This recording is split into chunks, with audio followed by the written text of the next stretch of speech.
Two old guys that ain't taking their crap no more. You're listening to Earl and George. Hello, everybody, and welcome to another rousing 2 hours of Earl and George. You know, Earl, what are we going to talk about this week? It's just I have no seems idea. like nothing in the news is worth talking boring about. news week. I think we should just call it there and go fishing. Welcome to Earl and George, the political show that wraps up what's going on in the week. And for the last couple of weeks, it's been big. Yes, and we've had too many things to talk about. We have run out. We run out last week. This week, we're running a little behind schedule. I'm coming off another event, a constitutional oratory contest. Oh, wow. Here locally. We broadcast from the great state of Alabama, and I'm a proud member of the American Legion, so thank you to the American Legion for asking me to MC the event.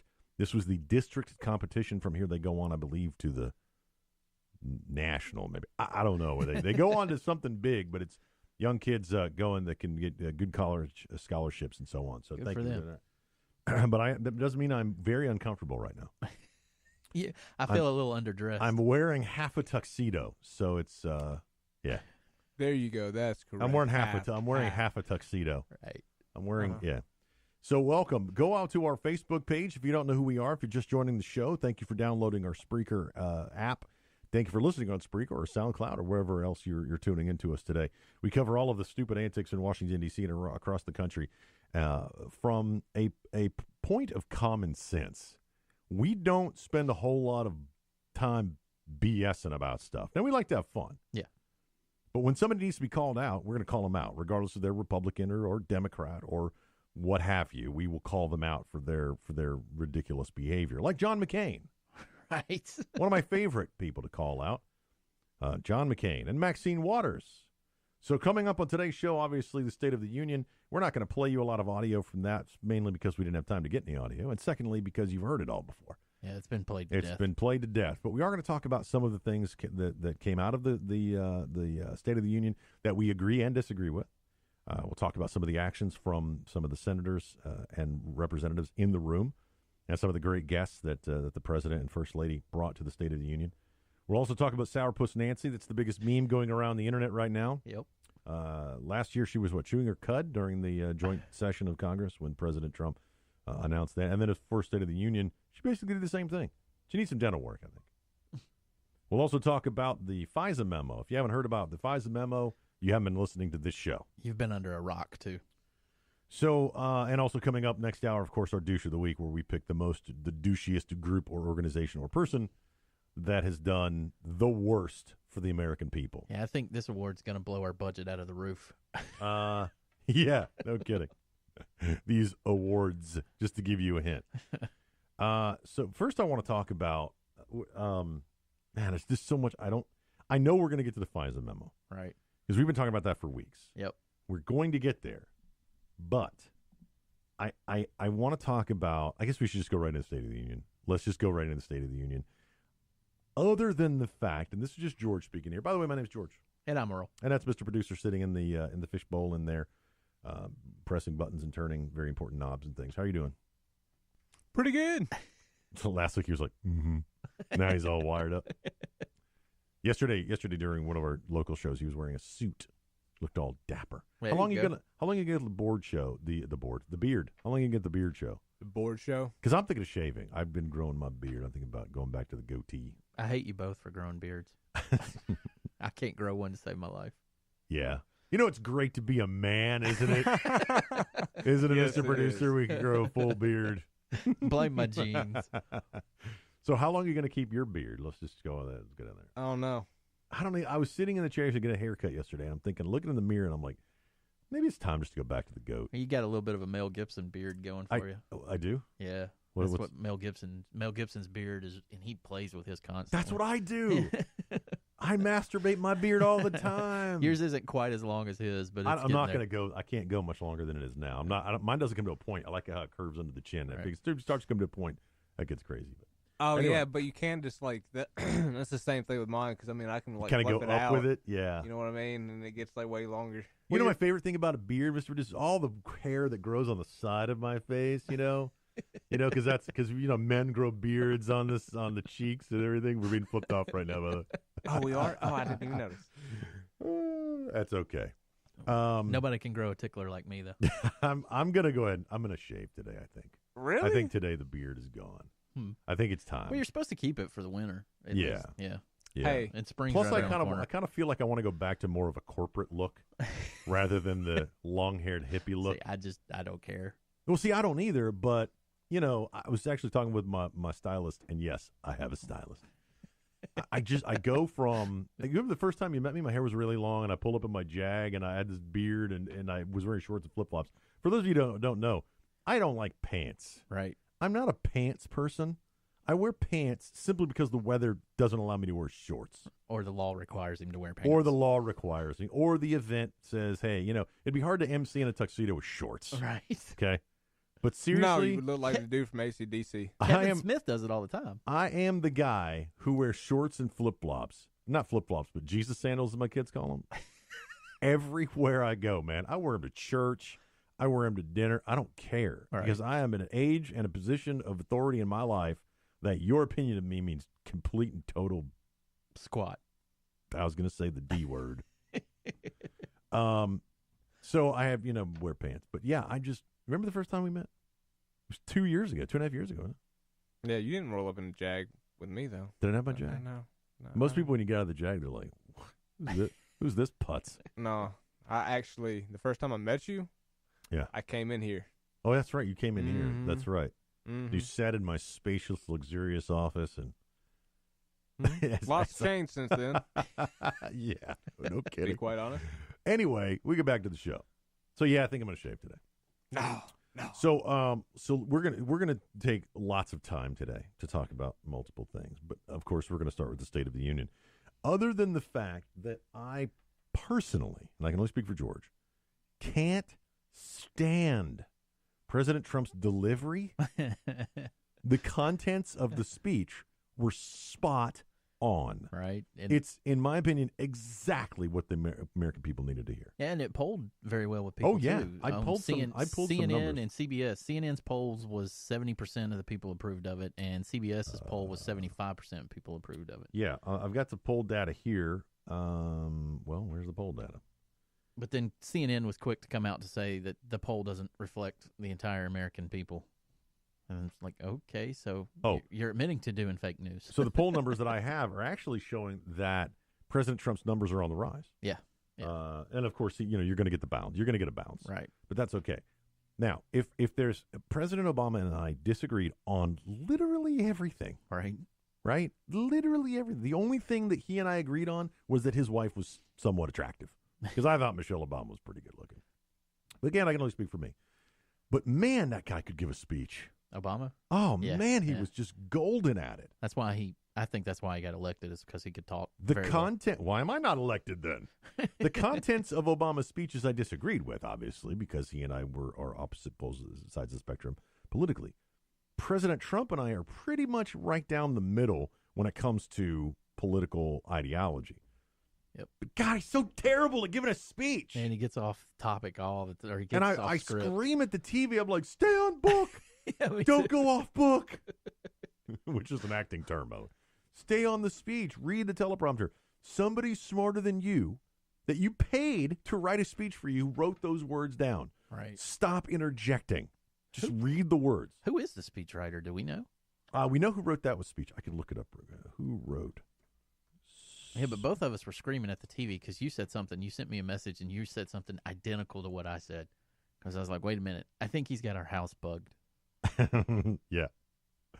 Hang on, I can look it up here. But the who wrote the actual speech? Who wrote the speech? I tried to look it up, and I know it was I remember the person's name. I just lost it right off the top of my head. Yeah, you looked that up. So we were tweeting. We were texting back and forth during the speech about the content, and every time he would say "beautiful," I knew he was off book. Right. I totally knew it, because he would start to, and then at one point it seemed like the teleprompter was running a little slow, Yeah. because he kept going, and we want to thank the beautiful firemen. Right? And you're like, beautiful firemen? What? Right. Now, obviously he hit the main points. Unemployment, all-time low. Yeah. Some of those numbers actually shocked me.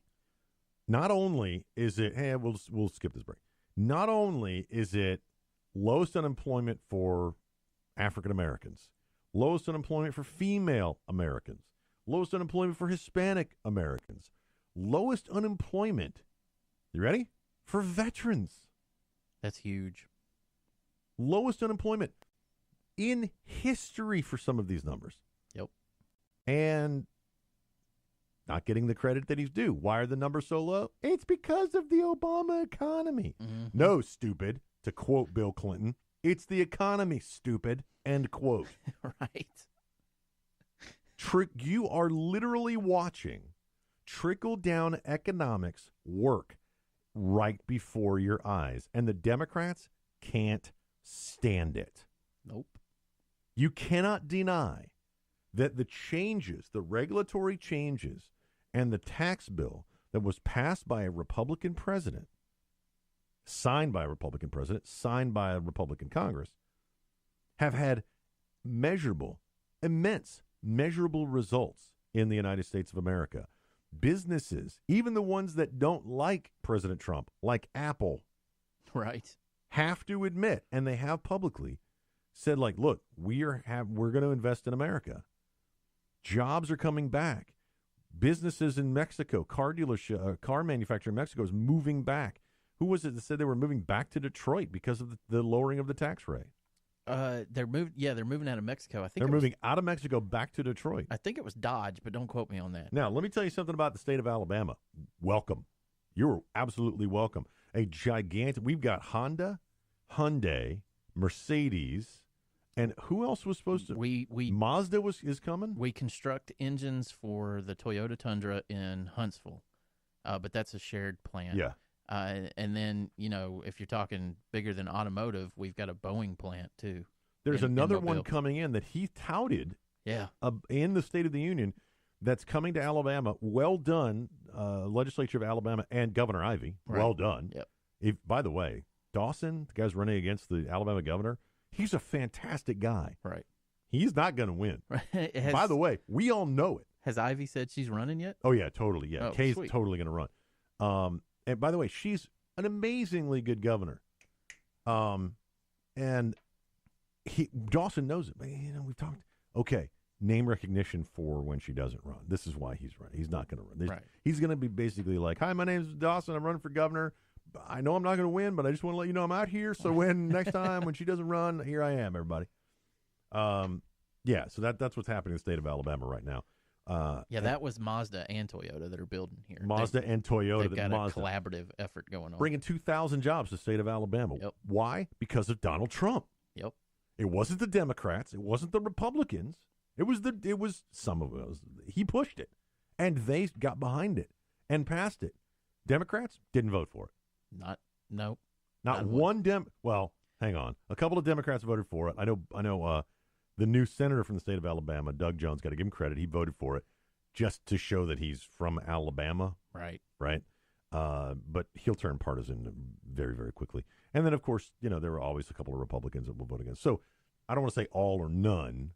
Right. Some did. Okay, let's give credit where credit's due, which means we have to give credit to the President of the United States. Yep. He has done a phenomenal job.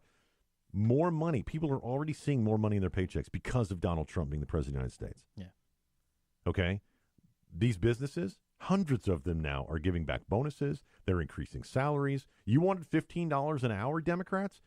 Instead of legislating that, Donald Trump has done it. He has succeeded in something you wanted to do by giving giving money back to the people. Yep. It's amazing. And are they giving him credit? No. They're like, oh, it's because of Trump's economy. Yeah. I mean, because of Obama's economy. Yeah. Obama's economy was a dismal failure. And in a year, Donald Trump and the Republican Party have done more for the people of America by deregulation and passing a giant tax bill than the last three presidents and all 6 of their terms. Right. In 1 year. This is what he meant by draining the swamp, everybody. And yet, there are people that are like, he's doing a terrible job. And you say, how? Well, he's a racist. Okay, you said he's doing a terrible job. Yeah. How? He's a racist. I like when I ask them, how is he a racist? And they're like, well, he's going to deport all the illegal immigrants. I'm like, that's a legal problem. That's not a racial problem. And he's never said he's going to, what is it? Racist. And he never said he's going to deport, quote, all illegal aliens. We're going to deport the ones that need to be deported. Yeah. I am stunned, not only by the content of this speech, and of course, the obligatory, I'm going to reach across the aisle and I'm willing to work with both parties and this, that, and the other thing. Okay? That's true. And by showing that, he puts out the immigration proposal. Conservatives, hardcore Republicans, hardcore, conservatives that voted for Donald Trump, most of them some of them, let me say, are going to be very, very upset. They don't like this plan of giving quote-unquote amnesty to up to 2 million people. Now, those of us that understand politics and realize that we have to give something up for something we want, like a border wall, like increased security along the border, fixing the problem of our illegal immigration, of our legal immigration system, we've got to give something up too. That's why it's called bipartisan politics. And by saying we want to give this pathway to citizenship. By the way, this is over a decade. This is not like they passed the bill on a Friday and Monday 2 million people become citizens. Right. They have to go through a process. And that process, the president says takes up to 12 years. Wow. They've already been here 20. So let's be a little realistic here. And if it takes legalizing 1.3 to 1.8 million people that were brought here as children and giving them a pathway to citizenship, which we agree is the right thing to do. Yep. If you're I'm going to deport them all, you're part of the problem. Yep. You deport the ones that need to be deported. Okay, they have a debt to pay. Well, that debt's going to cost them 12 years in some cases. And by giving them a pathway to citizenship, bringing them out of the shadows, letting them work legally, putting them into the process of paying more of their taxes, because some of them have work visas because of DACA under Obama. Let's be honest. That concession, you'd think the Democrats, we talked about last week, you'd think the Democrats would jump at that chance because that's their golden calf. Yeah. That's what literally what they pray to. And by giving them that 3 times the amount they requested, President Trump not only did something politically brilliant, he upstaged them in the process. Mm-hmm. Curtailing legal immigration is not racist. So when you have somebody like, well, he wants to limit legal immigration. Yeah, I am perfectly okay with us being able to choose who comes in our country. You have to. I mean, your resources are going to be gone if you don't. We already naturalize about 500,000 people. 750,000 apply for naturalization every year. We only allow about 500,000 people to come into the country and become citizens. Right. And they have gone through an exhaustive process. They have learned our language. These are the people that are going to assimilate into our culture, not giving up their own. We never ask them to stop using their cultural heritage or speaking their own native tongue or changing their faith. None of that. Right. All we ask is and by the way, the very high majority of people who become naturalized citizens are better citizens than most of the people in America. Yeah. Because they know the crap hole that they left for the American dream, the shining city on a hill that they have pursued over the last how many years to become a naturalized citizen. And when they get that piece of paper and they take an oath in the United States and they say the Pledge of Allegiance for the first time, there are tears coming out of their eyes. Yep. These people want to be American citizens. The people who came here illegally want to be American citizens. But they came here the wrong way. And we all know it. And they know it. And their kids know it. And those kids that were brought here 20 years ago, those are the people we're talking about now under deferred action. By the quote-unquote kids. The kids.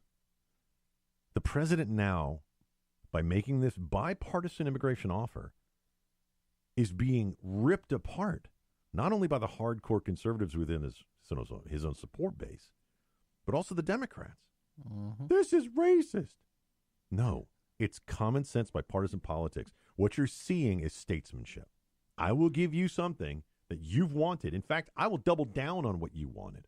You got to give me what I want. Right. That's why it's called negotiation. That's why it's called politics. They won't budge. They won't move. The Democrats don't. They want. I had a guy the other day. We talked about it last week. He's like, why should the Democrats support this bill? They should only support this bill if everything they're opposed to is removed. That would make sense. Like, how would that make sense?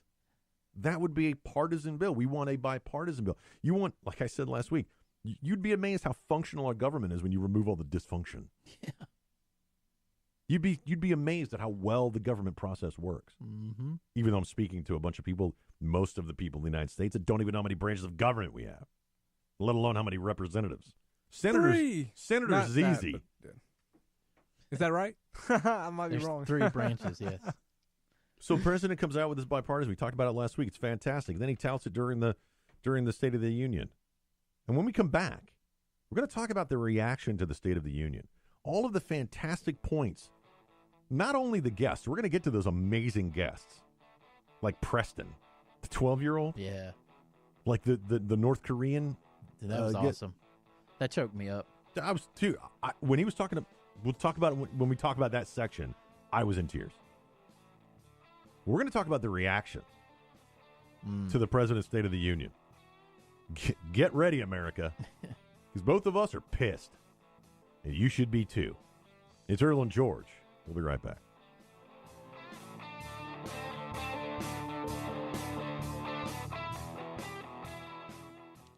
Chris, you're not acting like a grown-up in our relationship. Am too. There's your comic book collection, the race car bed. I'm young at heart, but I put money into my 401k every paycheck. I'm taking control over my financial life, and that feels pretty grown up to me. Put away a few bucks, feel like $1 million. For free ideas and easy ways to save, go to feedthepig.org. That's feedthepig.org. Are those footy pajamas? This message brought to you by the American Institute of Certified Public Accountants and the Ad Council.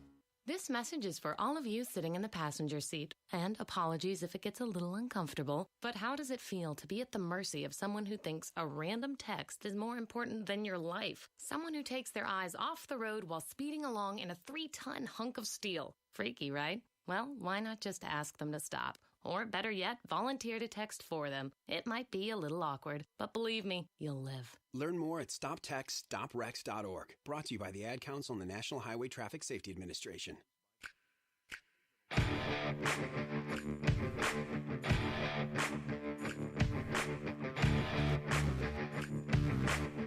Last year, the President of the United States gave a joint session of Congress speech in his first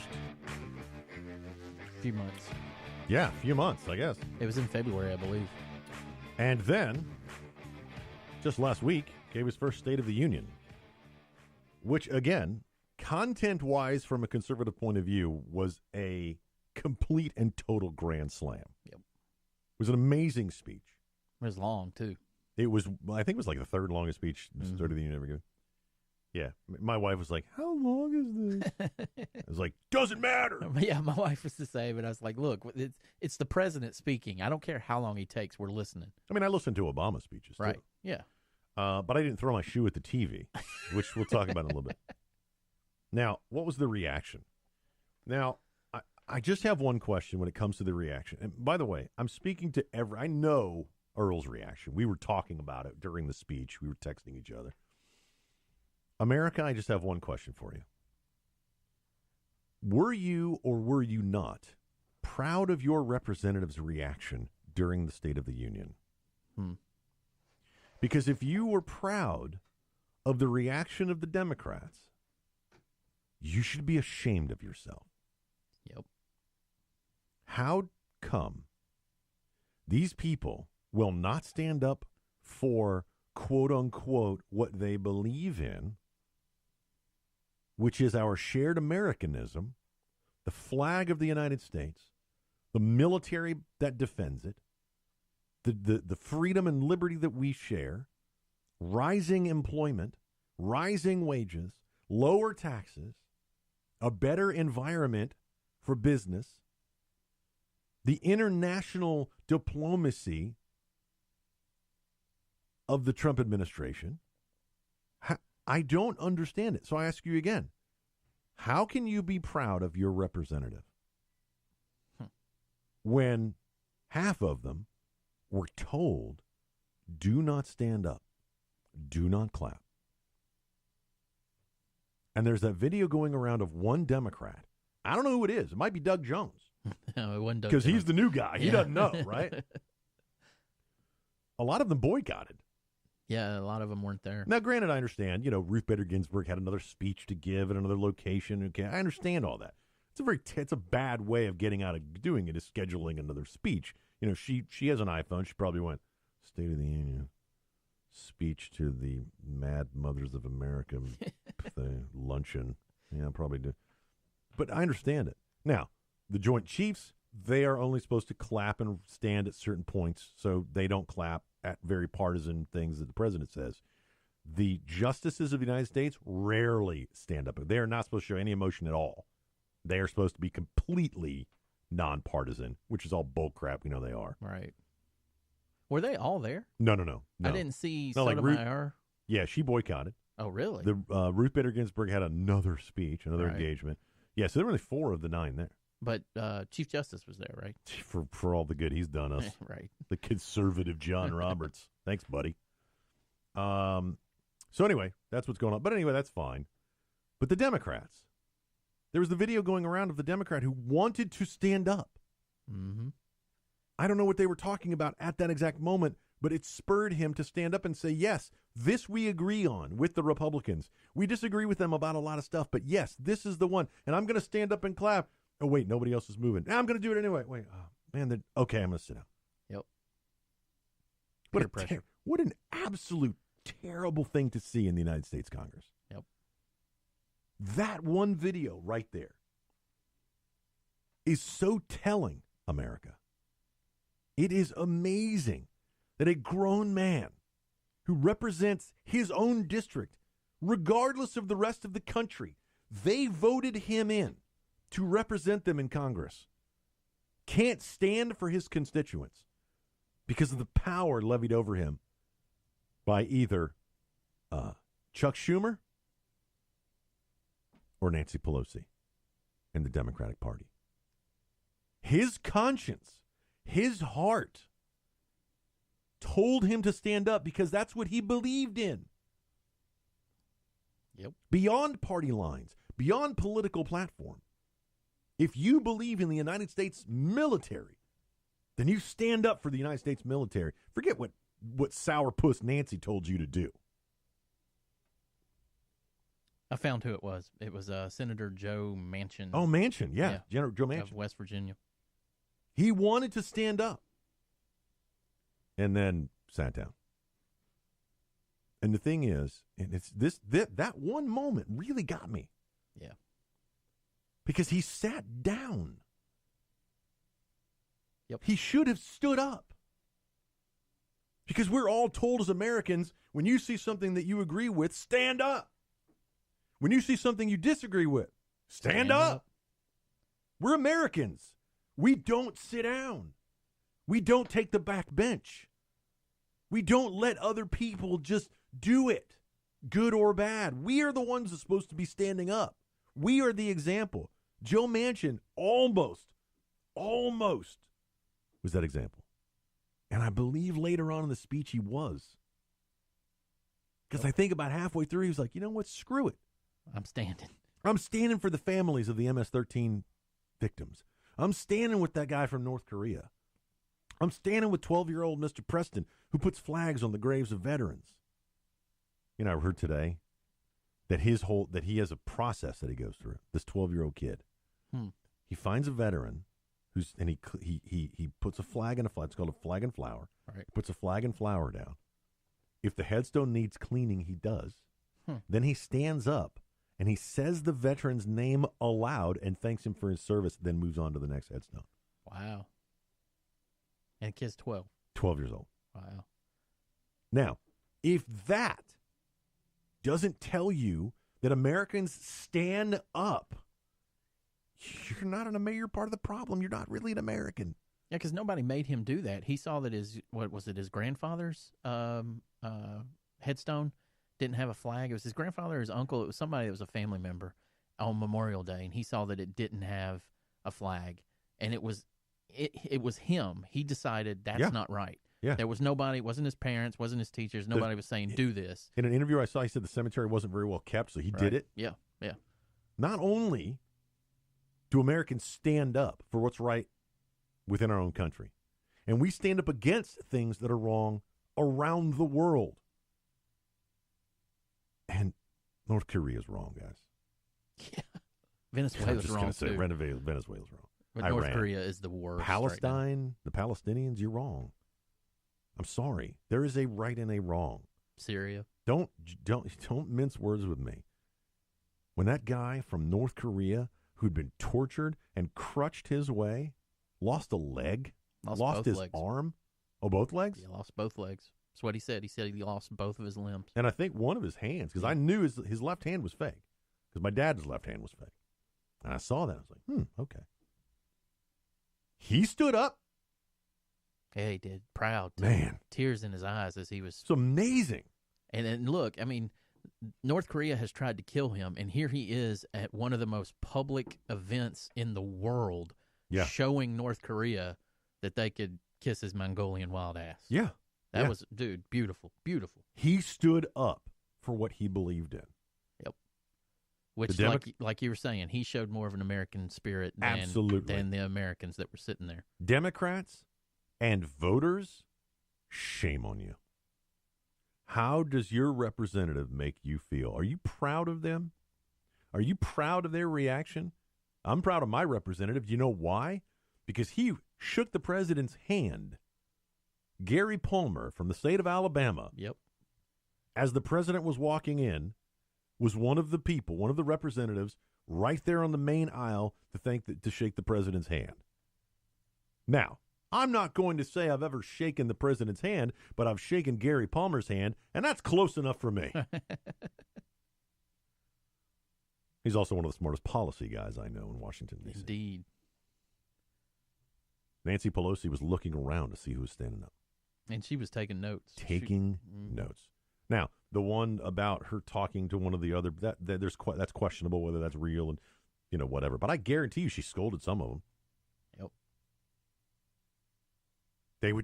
The president would say something and their faces were just sourpuss, scoff at this and that. And they booed loudly at one of the points. Yeah, that's okay. As long as they don't shout out something, booing is okay. I mean, we booed Obama because of his asinine policies. Right. I don't like it. And not exactly what it sounded like, but you know what we get. Dude, you got to warn me before you push that button. But that that was loud too. Yeah. The entire Democratic Congress, from what I saw, one dude stood up. Yep. And that was Joe Manchin. And then the Black Caucus didn't even move. Didn't even stand for the lowest unemployment, African American unemployment in history. Didn't even clap. Nope. One of them was playing Candy Crush. Well, the reason they didn't is because I was reading an article later. The reason is they don't give Donald Trump the credit, right? Right.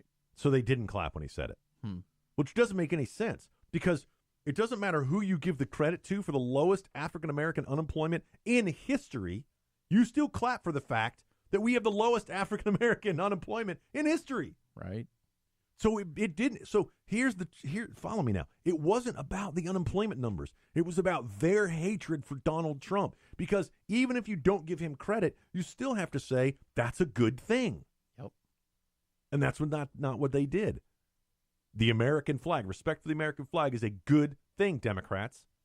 Didn't stand up. Respect for the American veteran. Didn't stand up. The defeat of ISIS, the looming defeat of ISIS, is a good thing. Didn't stand up. One of you walked out when the chant was USA, USA, USA. You bastard got up and walked out. Yep. Are you proud of your representative and senator Luis today? Gutierrez. Are you proud? Voters of Luis Gutierrez, are you proud? Are you proud there, Northern California, San Francisco, of Nancy Pelosi basically making sure that her dentures don't fall out? But see, I think that's what's messed up about the current liberal mindset. They probably were proud of them for sitting there, because the hatred that the Democrats have for Donald Trump is echoed by their constituents. They all hate him. Hang on now. Let's not make blanket statements. It's pretty powerful. 43% of Democrat viewers gave President Trump, said that that was a good speech. Well, those are probably not the leftists of the liberal mindset. Hang on. 73% of independents. Yeah, well. By the way, that's huge. Yeah, it is. I'm not even talking about the 93% of Republicans. That was obvious. But you know what's going to win elections? 73% of independents. Yeah. And right now the president is riding high with independents. And by the way, 43% of Democrats. Why? Because they get more money in their paychecks. He's talking about immigration. He gave them a pathway to citizenship, which they scoffed at. He's talking about securing the border. He's talking about all of the things that we as Americans share together, you and me. I work with a person who's totally against my politics. I can work with her because we have mutual respect for each other. I want her to be successful. She wants me to be successful. My mother is totally opposite my political views. That's fine. But we share the American flag. We share our American experience. We share our American history. And if you don't stand up for those things, what do you stand up for? Lies about Russian collusion? Fake news? Win at all costs? Rigging elections? I mean, lying to the American people? What do you stand for?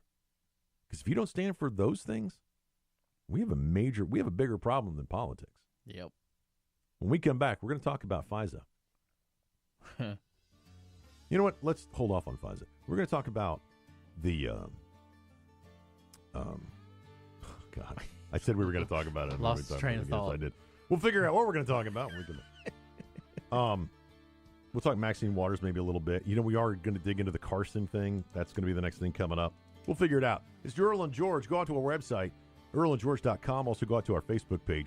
Give us a Spreaker like. We appreciate that. Thank you for spreading the word and continue to tell your family and friends about Earl and George, yesterday's news. We'll be right back.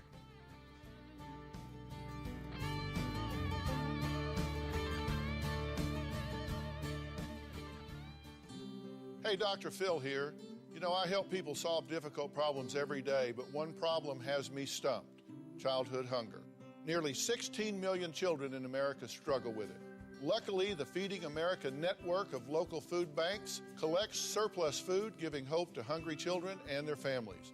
But they need your help. Join me in supporting Feeding America and your local food bank at feedingamerica.org. Brought to you by Feeding America and the Ad Council. A ranger station. I'd like to report a bear hug. Okay. I put out my campfire and Smokey Bear hugged me. So you drowned the fire, you stirred it, drowned it again, and felt that it was cold? Uh-huh. Yeah, but he's just letting you know you did good. Bear hug from Smokey Bear. Status update. I'm gonna let you go now. There are many ways to start a fire, but one sure way to put it out. Learn how you can do your part at SmokeyBear.com.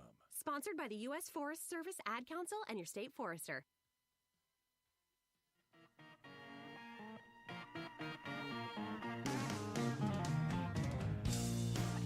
Mama always said that if you keep playing with it, it'll fall off. You're listening to Earl and George. Fake news. Hey, what are you drinking today, Mr. Producer? You got anything special? You got any of that lemonade that we had last week? No, I don't. Man, that was so good. I'm drinking coffee. Our show's broadcast 12 to 2 here locally, Central Time in the great state of Alabama. Roll Tide. And, of course, all over the country, live, based on your time zone. But also later on, I'm thinking here, it's almost 1 o'clock in Central Time, and I'm drinking coffee. What's happening? You're a hard worker. That's what's Normally happening. I'd have a rum and coke by 1 o'clock. Something's wrong. No, I'm just kidding. Okay. Did you see that thing about the lady that was at one of the airports? I think it was in LAX. She had Smirnoff that she had bought at the airport, and they wouldn't let her take it on the plane. So she started drinking it in the line at 7 o'clock in the morning, and she was offering it to other passengers that were waiting to go to board their plane. TSA was not happy with her. I'm pretty sure she wasn't doing anything wrong, though. Right. Stupid, maybe. Yeah. Wrong is a difference. 7 o'clock in the morning, she's offering people vodka. That's pretty funny. That's pretty funny. How many people It partaked? was, there were a 7 few. o'clock There were in a the few. morning. That's awesome. Turn the waiting line into a rager. Let's see. Okay, so real quick before we get into FISA, there's a video. Did you say James Woods put this out? Yeah, James Wood is responsible for it going viral. He's responsible for it going viral. Because okay. he was laying into the Democrats, live tweeting the event and everything. It was masterful. I mean, if you've never seen any of his tweets, you're missing out. Probably why he doesn't have any more movies. Right. He admits to it. Yeah. He killed his career, but he doesn't care. Yeah, and Angelina Jolie's dad. Yeah, John Voight. John Voight, same thing. They won't hire you. And I was reading an article the other day. Caviezel. Yeah. Is it? What's his first name? Jim Caviezel. Coming out about the new sequel to Passion of the Christ. The Resurrection. Yeah, Mel Gibson. Caviezel said, it is going to be the greatest movie ever made. Yep. He's coming back to play Luke. Right? Jim Caviezel? Yeah. Wasn't he Christ? Yes. He's playing Luke. Yeah. So anyway, he's coming back to play Luke, and the interview is just phenomenal, just absolutely incredible interview. And he said, I was one of the top actors in Hollywood. Like he had come off of Count of Monte Cristo. Yep. And he was going, and he'd come out, and he was doing Passion of the Christ, this amazing movie, and then nobody would hire him. So he started doing TV. He started doing Dangerous Minds? Person of Interest, which is a good show, by the way. Yeah. The dude from Lost always weirds me out. So, but he was doing that just to make money. Right. But he was a big time screen actor, and nobody would hire him after he did Christ. Yep. Which is horrible. Why did they not hire him after he gave such a phenomenal portrayal of Christ? You know why? Mm-mm. Because he's a Christian. Hmm. And he said in this interview, and I'm paraphrasing. You got to go read this interview. He said, I know the importance of the message of that movie. He goes, it wasn't about me. Hollywood made it about me. Mm. He said, we made that movie about something so much more important. He said, I know where the critics are. He says, I know what's so important about the message of Christ. It was such a great interview. And they stopped hiring because his Christianity came out. Most Christians in Hollywood hide it. Yeah. They hide the fact that they are believers. And most sports stars, unlike Nick Foles, who says he wants to be a pastor after he loses the Super Bowl to the greatest football team in the world. Are you kidding me? You don't want the Patriots. God, I can't stand Tom Brady. I love the Patriots, and I love the Seahawks. 2 years ago was the hardest Super Bowl for me ever to watch. Yeah, the Seahawks got robbed. But... Thank you. Thank you. And I would have liked to see the Seahawks win. Right. But you know what? Happens, whatever. It's football. I love the game of football. Patriots have won too many, though. Define too many. If you're that good, I mean, that's like saying the Seahawks they haven't won enough because they sucked. When I was in the 80s and I was a Seahawks fan, people were like, hey, what's the team you go for? I'm like, but the only thing you could count on the Seahawks was for a good fake punt every now and then. Right. You know, they got the trick plays. Now the Seahawks are a good team, and I want them to win more. But if you're that good, if you outshine your competition that much, you got to understand they've been to the Patriots haven't won every Super Bowl they've been to. They've got like 6-5, 6-4. I think so. So Tom Brady's that good, man. Now, of course, people are freaking out because apparently he kissed his son. Yeah, a little bit too long is what they're saying. They're like, oh, you get to judge how long a father gets, kisses and embraces his son. You can kiss him on the lips is so another thing they're freaking out. People always freak out about that. It's so stupid. I think he's like maybe 8 or 9. Yeah, he's a little kid. Yeah. All right, whatever. So attendees, back to what we were talking about. Attendees at the San Diego public viewing party for Republican President Donald Trump's State of the Union address were encouraged to throw their shoes at the TV screen, quote, whenever you feel Trump disses you or your community, end quote. Wow. And the wait wasn't long at the gathering in Barrio Logan, the station said. The shoes and sandals were being thrown at... Okay, so here's the funny part. a bunch of idiotic barefoot liberals went to go watch the State of the Union. They weren't barefoot. They brought shoes, and the event, No, the really? event was actually handing out shoes. Wow. Yeah. Called Noche de Chanzalazos. Really? Or Night of Flip-Flops. Is that what that means? It's Noche, chunkless. that's night. It's chunkless. Day is of. It's CHANCLAZOS. Yeah, I don't remember the long form of it, but chunkless is what they call it. Okay. I speak Spanish. I don't even know this word. Chanclazazos. I don't know, whatever. Or Night of Flip-Flops. The act of footwear tossing is a sign of disrespect. It is a time of disagreement or anger. The American Friends Service Committee, U.S.-Mexico Border Program in San Diego. Man, they've got a long name. The American Friends Service Committee, U.S.-Mexico Border Program in San Diego. Wow. Acronym is AFSCMBURPER. And immigrants. All right, buddy. Yeah. It's an immigrants' rights group organized the event. Can we talk about immigrants' rights for just 1 second? Here's the misconception. If you came here as an illegal alien, do you fall under the same civil rights as a citizen? Yes. Yes, you do. The Supreme Court has upheld that many, many times. Yes, they have. Including the Second Amendment. Yep. That's right, everybody. Illegal aliens have the right to keep and bear arms just like you and me. Yep. They fall under all of the same rights and privileges as a citizen because they are within the borders of the United States. The only one is the 15th Amendment of the United States, which is you can't take away somebody's right to vote. They don't have voting rights within the United States, but every other protection that you and I share. Now, I completely and utterly disagree with that. Really? Yeah. Yeah, we'll talk about that on here. See, we don't even agree on everything. We agree on lots of stuff. Well, there's portions of it that I could say. Okay, let me just say, I don't get completely and let me just do what I do. I say completely and totally. What I mean is there are portions of that I disagree with. Yeah. Now, should these people be able to call the police if they're a victim of a crime? Yes. Should they be protected from illegal search and seizure? Yes. Should they? Okay, so we can go down the road. Should they have the right to free speech? In some cases, I'm like, but they are also here illegally and have broken our laws. Should they be prosecuted to the fullest extent of the law? Yes. Okay, we get it. So just so you know, I probably shocked a lot of people. They're like, oh, these foreigners ain't got no rights here in America. By the way, I can make that joke because that's what my family sounds like. Yes, illegal immigrants share the same rights and privileges as us other than voting. Quote, I feel the current discrimination has been disrespectful to the community that I work in, to the community I live in. Quote, Hilltop High School teacher Louise Williamson told the station, quote, I feel insulted. That's by what's happened. And I feel, see how vague? And I felt I needed the therapy of coming here tonight, end quote. What the hell is she talking about?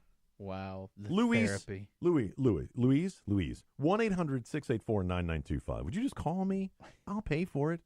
I want to know what discrimination you're talking about, what disrespect you're talking about, and what insults you're talking about. What are you talking about? Other than the fact that you don't like the President of the United States. Oh, by the way, the picture made it look like there was 100,000 people there. Yeah. It's like 10. Yeah. Okay. Pedro Rios, director of the American Friends Service Committee, U.S.-Mexican Border Program of San Diego. You know what that sounds like? Racist. Quote, we wanted to do an event that was comedic in nature, but at the same time responded to the serious questions that were being presented in the address. Oh, Earl, we have missed an opportunity here. Do you know why? Why? I want to go next year. I want to go to this. And every time they show Chuck Schumer's face and Nancy Pelosi's face, I'm going to chuck a shoe at the screen. Think about the honest, respectful discourse we could start by chucking shoes at Chucky Schumer. Think about it. Throw it on a chunkless. we would be the only people in the room. Right? The president says something amazing like, we want to thank our veterans. And everybody starts clapping. And we're clapping. And they show Nancy Pelosi licking her chops. And I chuck a shoe at the screen. Yes. Oh, so, dude, we're so doing this. We better bring some bodyguards with us or something, because you know they're going to be getting physical with us. And that's the reaction. Are you proud of your representative? Are you proud of people these chucking shoes at the screen? Come on, America. We'll be right back. It's Earl and George.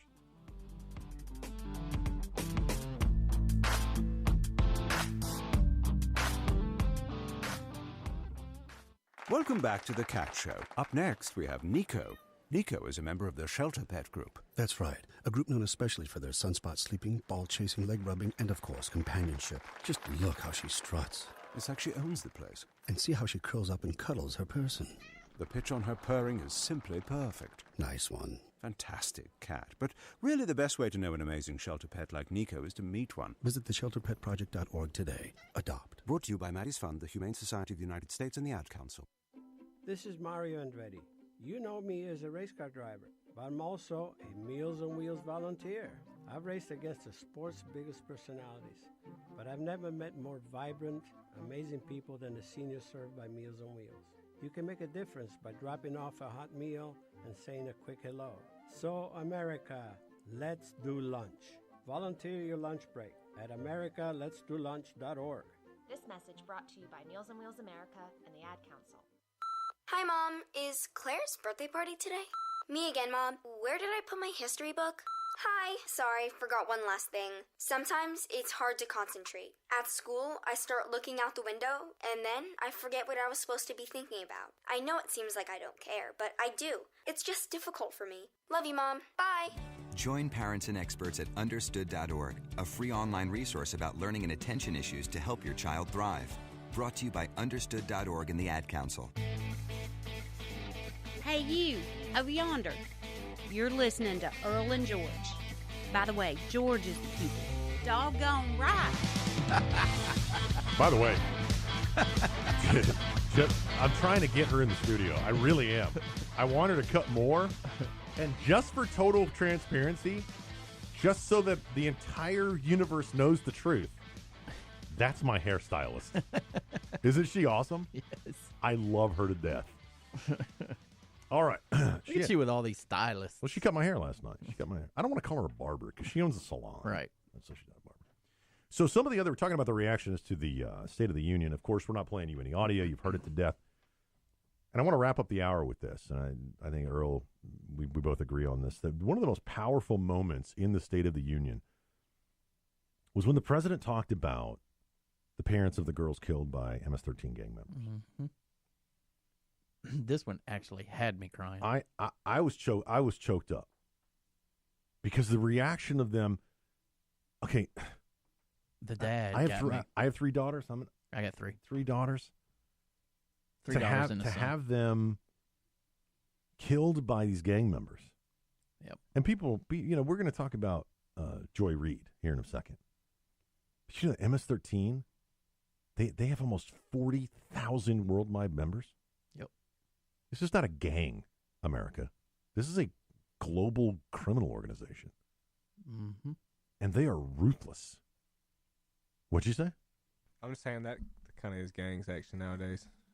No, a gang is what I was in when I was 8. No. And we would go around and we would not like steal the people's Crips newspapers and all that stuff. Like not like yeah, man, they're organized. They are criminal. It's organized crime. They are criminal cartels. And the Bloods and the Crips started out being Crips, a lot different. Yeah, well, the Crips actually. What was the acronym for that? Like Citizens Restoration Project or something like that. Something like that. I don't remember exactly. And the Democrats got involved. I said that out loud. They actually did, but anyway. MS-13. They will chop your head off with a machete. They do. They do that in where my wife's family's from in Michoacan, Mexico. Mm-hmm. And they put them on sticks to remind people. They put their heads on pikes. Yeah. Now, sorry, but heads on pikes went out with, like, Caesar. Vlad the Impaler. Just saying. And then Joy Reid shows up. MSNBC. Again, are you proud of these people? I'm speaking to the Democrats. I'm speaking to liberal America. Because I can't change this, okay?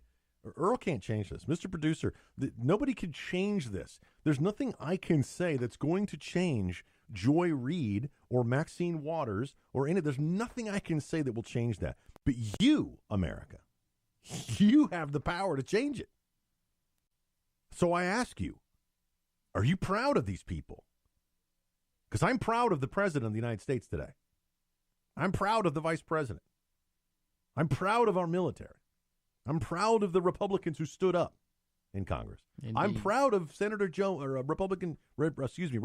Manchin, who stood up. He's a Democrat. I'm proud of him for standing up for what he believed in. MSNBC host Joy Reid on Tuesday night said that only viewers of Fox News know about this MS-13 thing. She couldn't understand why President Donald Trump spoke of the dangerous gang during his State of the Union. Really? Wow. Here's what she said.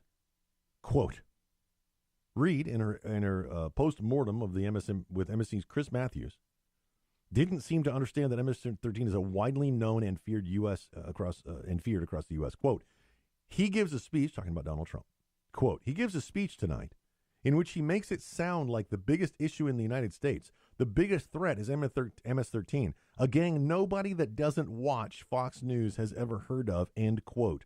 Wow. So he makes it sound like they're the biggest threat. Did you even watch the reaction of the parents when the President of the United States mentioned their daughters in his speech? That were supposed to be walking home from school, and they didn't. They never came home. Miss Reid, I am speaking. My name is George. Feel free to call me anytime you want.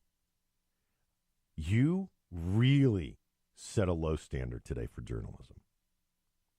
Your comments, only the people who watch Fox News know who MS-13 is. Excuse me, shame on you. The parents of those two girls, they know who MS-13 is. You literally spit in their face. What news organization is she with? MSNBC. Yeah, MSNBC actually ran one of the largest stories on MS-13 down in Texas, where they were showing areas where they couldn't even go out at night. They were the ones that actually broke a story during the Bush administration about a 17-year-old Brenda Paz that was a former MS-13 member turned informant with the FBI that they ended up finding her dead. MSNBC broke that story. And the members of this gang, according to the president's speech, use a legal loophole in our immigration system to not be deported, to come back illegally. But no, only viewers of Fox News know who MS-13 is. And I say again, Joy Reid, you literally spit in the faces of these parents. You might as well have walked up and slapped them with your comments. Yep. Because that's what you did. Shame on you. Viewers of MS-13, MSNBC, viewers of MSNBC, I ask you the same question. Are you proud of these people? Because no matter what Earl says or George says or the buttons Mr. Producer hits today, we can't change this. But the viewers of MSNBC, you can. Are you proud of her comments? Are you? The parents of one of the slain teenagers appeared on Fox News Wednesday night, where they spoke with the show's host. The slain teen's mom, Elizabeth Alvarado, expressed her astonishment over Reid's comments, saying she had no words. No words. Quote, these are gang members that just, decided to be a judge and jury to take my daughter out like that, Alvarado said. I don't want it to happen to anybody else's family, but something needs to be done. Mm-hmm. End quote. Miss Alvarado, I agree with you. But I can't make that change. And apparently the Democrats in Congress who sat down when the president mentioned your daughter don't want to either. I want to make a change. I'll work with you. Earl will work with you. Coming up next hour, we talk FISA and the memo to Earl and George. We'll be right back.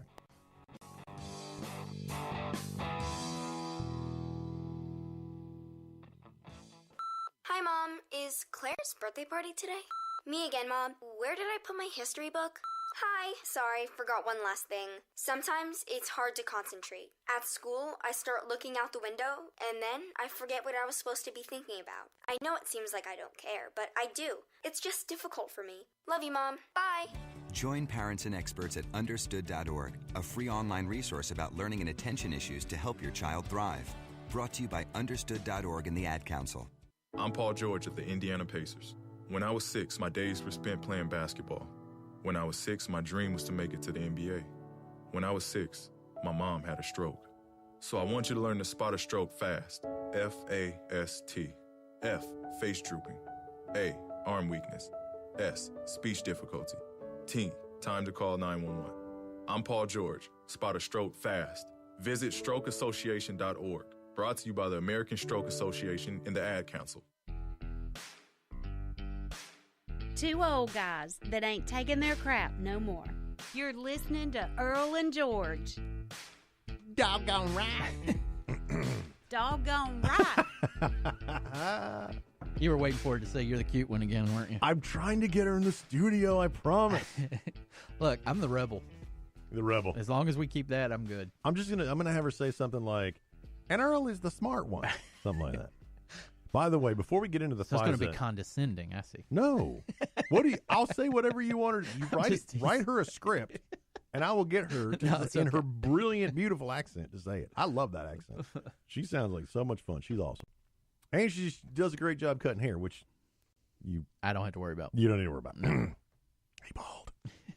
Federal Reserve Bank of, by the way, before we get into FISA, I want to read this. Federal Reserve Bank of Atlanta, which regularly forecasts key economic indexes like GDP growth, growth inflation, is predicting an astounding GDP growth of 5.4% for the first quarter of 2018. No way. I don't believe it. There's no way it's going to be that high. If that rate of growth occurs, it would represent the largest rate of growth for a quarter in at least a decade. Yeah. Wow. I don't think it'll get that high either. They're usually off by 0.75%. Right. Yeah, so I think it'll be 4.8 maybe. I mean, I'd be happy if it hit that, of course, but I don't think But still, 4.8 is nothing to shake a stick at. No. They said, during the Obama administration, they were like, well, we're never going to have growth above 3% again. Right. Trump gets in and we're killing it. Yep. Right? 5.4 would be amazing. Now, 5.2 was the last highest one we had, which was 2014. Really? Yeah. Huh. Third quarter 2014. Even if the first quarter of 2018 does not reach 5.4% GDP growth, there is broad agreement among economists that the U.S. economy is in a very robust shape. CNBC estimates that the chances of a recession occurring in the next 12 months are only 13.7%, the second lowest of such figures since they began releasing those estimates. Yeah. Additionally, jobless claims remain historically low, and unemployment continues to hover at approximately 4.1%, depending upon the numbers. Okay, now there's some number finaggery go. I just made up a word. Finaggery. Look up finaggery for me, Mr. Producer. Because if that's not a word, I want it to be finaggery. Because I was going to say, I think I put two words together. I was going to say, what do you say when you make up numbers? All right, we're going with finaggery. So there's some finaggery. I got to write that one down. Put that in the wordery. The Atlanta Fed also predicted the real consumer spending would grow by 4% for the first quarter of 2018, and that construction spending would also grow. This is great news. You know what? America's open for business. Not to quote anybody, but that was what the president told the world. Yeah, he did. President Trump touted the bullish economy repeatedly during his first State of the Union address, boasting that the stock market has experienced tremendous growth. Yes, it is correcting currently. And yes, I'm losing my butt in Bitcoin. Thank you very much. In response to the speech, Democrats, here we go, like Senator Kamala Harris, claimed that the economy was headed for a strong recovery when Trump took office and accused him of attempting to take credit for former President Barack Obama's accomplishments. Wow. Now, let's go all the way back to 2008 and 9 and 10 and 11. Did he really go all the way to all the way to 2011? Wow. In 2012, Obama stopped blaming Bush for the economy. He blamed Bush for 3 years of his economy. And he kept his policies in place for the first two. Trump came in and basically undid everything Obama did in the first 100 days. Yep. Reducing 22 regulations for every one that they put into place. Thank you. Taking down federal just the amount of sheer paper that there was. Did you see that? Yeah. Where it was like a truckload and then it was a small pallet. Yep. And passing the tax cuts. Okay? Take it down some more. And then, okay, are we coming off anything that Obama did? Man, I don't know. It's hard. That is really difficult to say. We're coming off record unemployment. Yeah.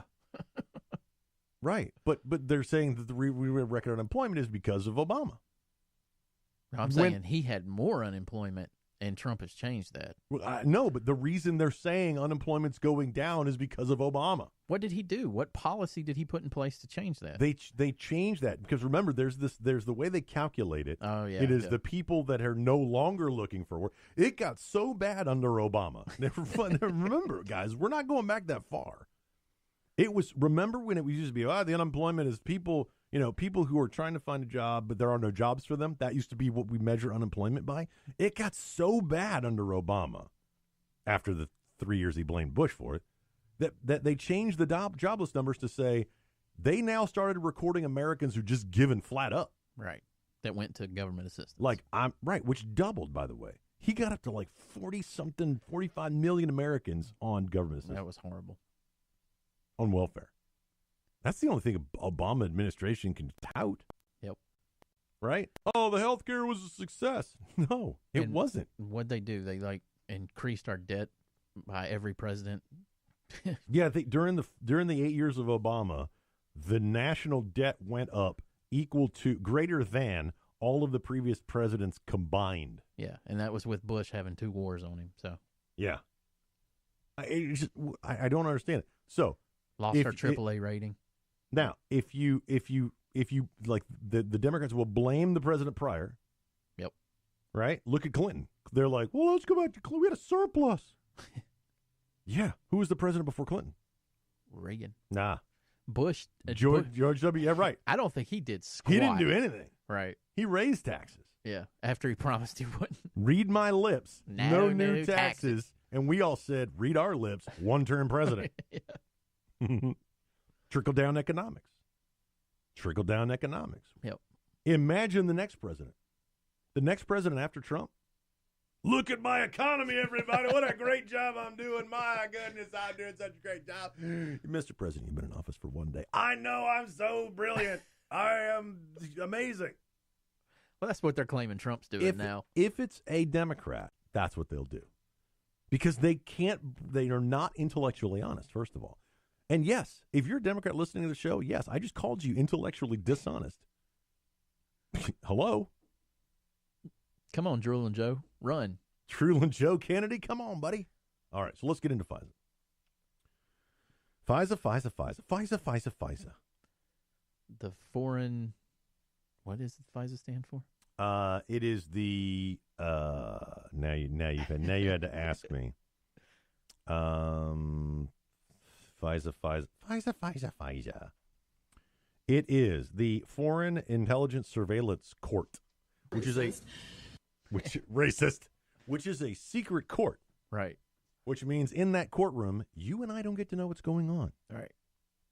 Right? That information is supposedly classified. You and I don't get to know what goes on there.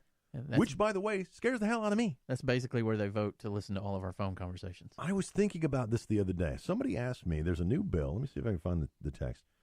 People text me and call me for my opinion on things all the time.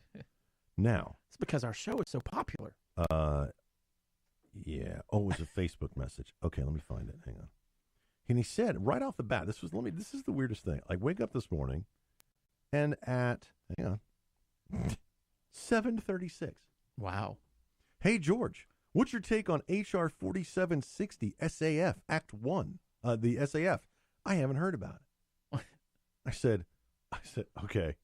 So, of course, of the only person in America that would know what H.R. 4760 is, I said, and I gave him my opinion on it.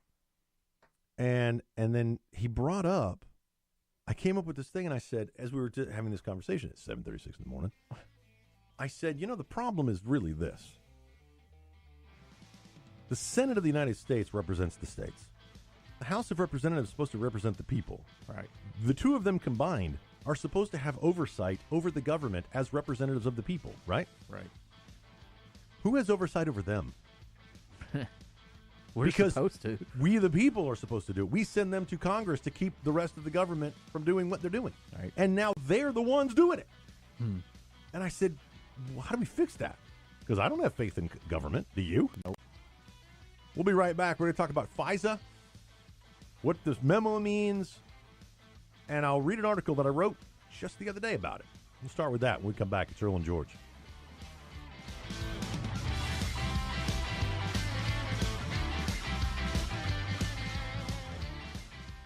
Adopt US Kids presents Multiple Choice Parenting. You're bringing your daughter to a pop concert. Do you A, wear earplugs? Isn't this fun, Dad? I have a soft pretzel. Or B, just roll with it? Justin! OMG! I love you, Justin! I love you! You don't have to be perfect to be a perfect parent. Teens in foster care will love you just the same. For more information on adoption, visit adoptuskids.org. A message from the U.S. Department of Health and Human Services, Adopt U.S. Kids, and the Ad Council. Welcome back to The Cat Show. Up next, we have Nico. Nico is a member of the Shelter Pet Group. That's right. A group known especially for their sunspot sleeping, ball chasing, leg rubbing, and of course, companionship. Just look how she struts. It's like she owns the place. And see how she curls up and cuddles her person. The pitch on her purring is simply perfect. Nice one. Fantastic cat. But really the best way to know an amazing shelter pet like Nico is to meet one. Visit theshelterpetproject.org today. Adopt. Brought to you by Maddie's Fund, the Humane Society of the United States, and the Ad Council. Mama always said God made dirt and dirt don't hurt. You're listening to Earl and George. By the way, George is the cute one. All right, you kind of worn that one out today. We all know I'm the cute one now. So during the break, we were talking about this. We're racist. The people of Compton didn't vote Maxine Waters, who's their representative, the people of Los Angeles, that area of Los Angeles, to go and be a jackass. Because that's all she is. A donkey. She's been screaming about the impeachment of Donald Trump before he was elected president. That's not what her constituents elected her to do. They elected her to represent them in Congress.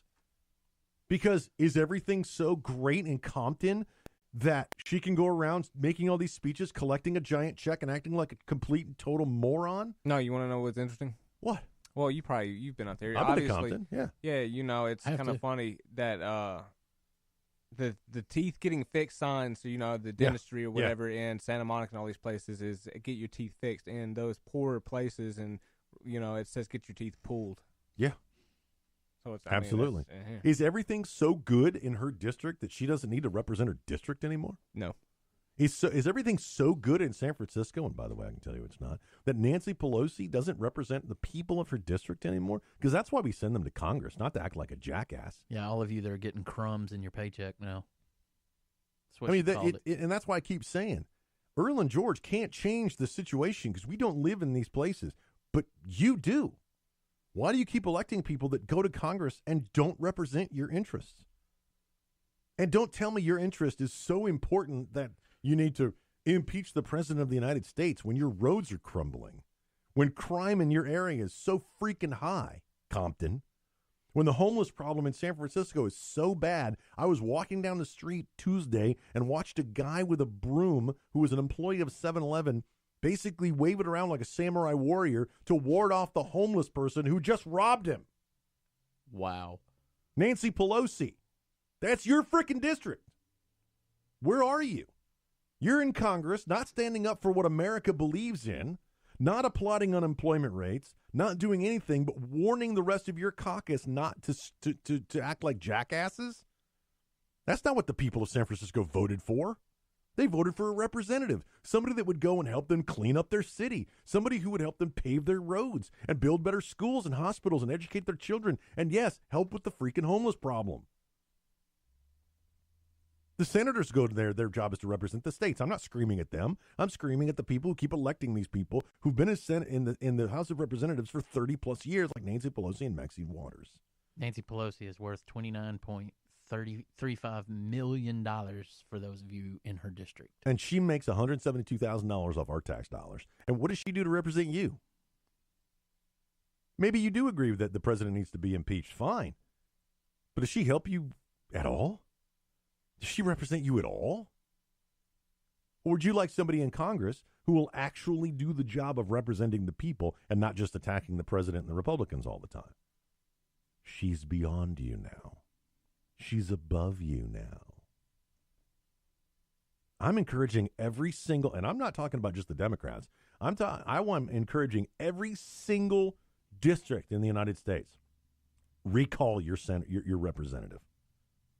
And simply asking the question, when Gary Palmer comes back to Birmingham, guess who's standing on the front line? I was sitting there. He sat down next to me one time. We were both speaking at an event.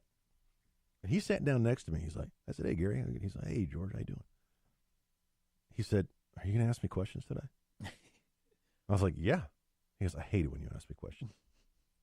This is Representative Gary Palmer of the state of Alabama. He says, I hate it when you ask me questions. I said, sorry, man. This is what I do. Right. Luckily, I didn't have a question and answer. I was just giving a speech. He's a representative. He always has to take questions. But he's a great guy. And I'm so proud to have him as our representative. And he gives us the answers. And he works hard for the people of his district, who are us. Maxine Waters, you go around getting some stupid award and talking about how Trump this and Trump that and Russia collusion, and you have no evidence and impeach the president and blah, blah, blah. And you know what I notice about your interviews, Representative Waters? What's that? You don't talk about your district once. Most Americans have no idea who you represent. They don't know where you're from. They don't know what state you're from, because as long as it says DCA down at the bottom of your little header strip. But they don't know that you're from Los Angeles and you represent one of the poorest districts in Los Angeles with the highest gang violence in the city. When was the last time you were in Compton and lived? Well, I've been in Compton. Yeah. When was the last time? I was in like 2006. I was there in 2010. Yeah, that's probably around when I was there. And by the way, America, if you're like, where's Compton? Yeah. Remember the OJ riots? That was Compton, where the dude got a brick to the head because he was white. Yeah. Used to be known as, part of it was known as South Central, too. Yeah, South Central LA. It's part of that falls into Compton. Yeah, you can't call it South Central anymore, though. Yeah, because that's racist. Yeah. Yeah. Really? Because when I was there, everybody called it South the people Central. that live there will always call it that, but L.A. wants it just to be called L.A. I think they started calling it the SC. They started calling it the SC. Oh. Yeah. Because South Central, they did that movie. They did everything. South Central, the gangs and everything. They don't want it. Straight out of Compton. Well, that's NWA, but. I know. Which you couldn't buy that here. You couldn't buy that album in Alabama. Really? Yeah, when it first came out, you couldn't buy it. You couldn't buy that or Two Live Crew.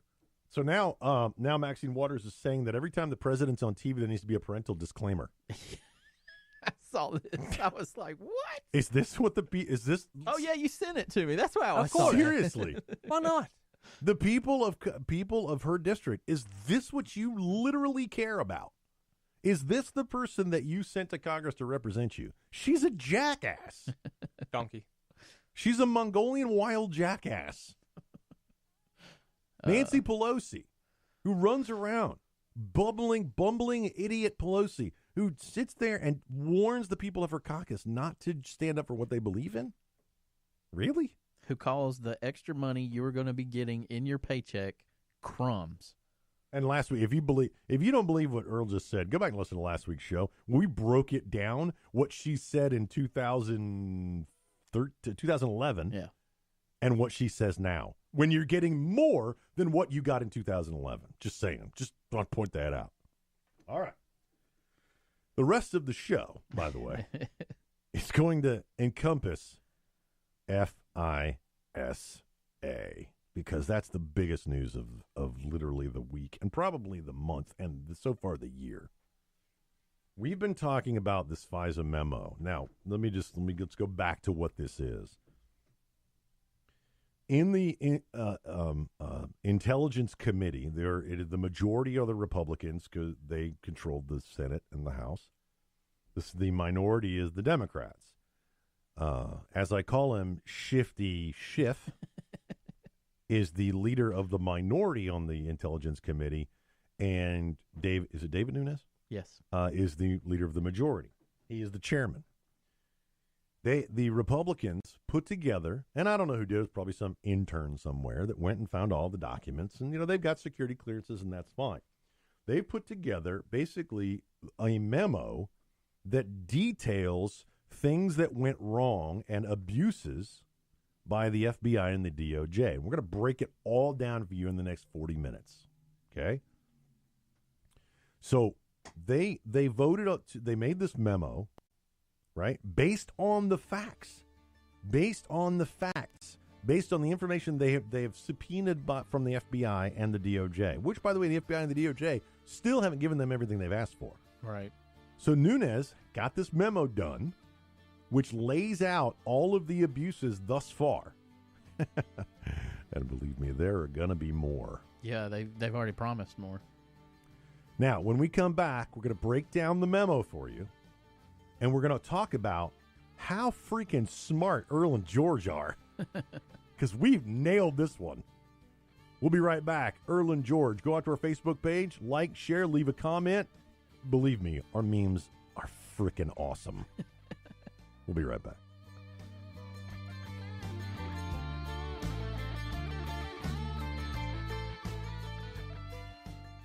Listen, as a hiring manager, I've got to tell you, the best job candidate isn't always the typical candidate. Sometimes they're a grad of life.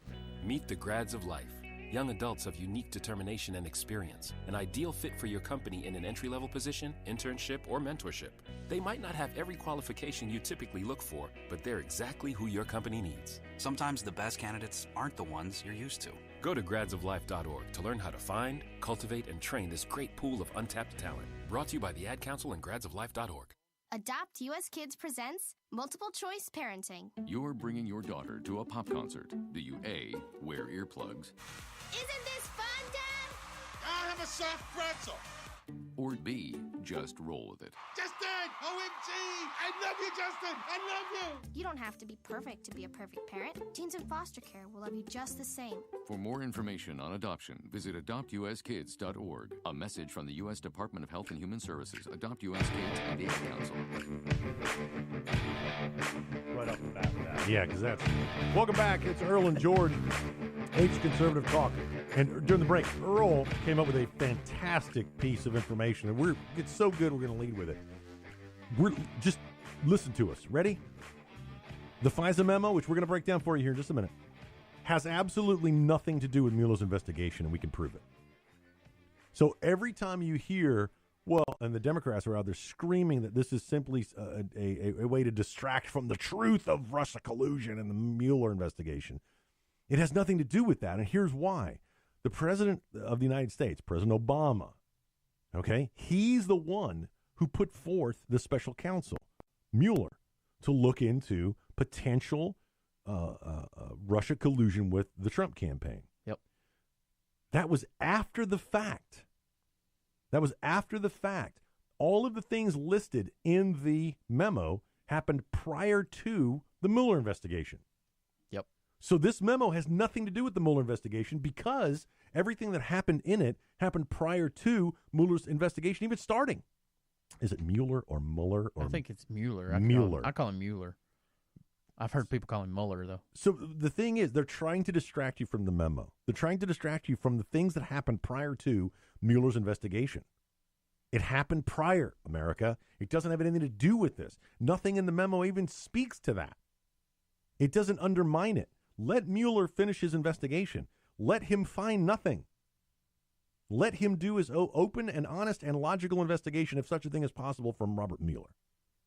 And all the Democrat or Hillary Clinton donors that are working with him. This memo happened prior to, and it's Devin Nunes. I need to make sure that we put in Devin Nunes. All right. You ready? Here we go. Oh, my goodness. House Intelligence Committee released what's being called the Nunes memo.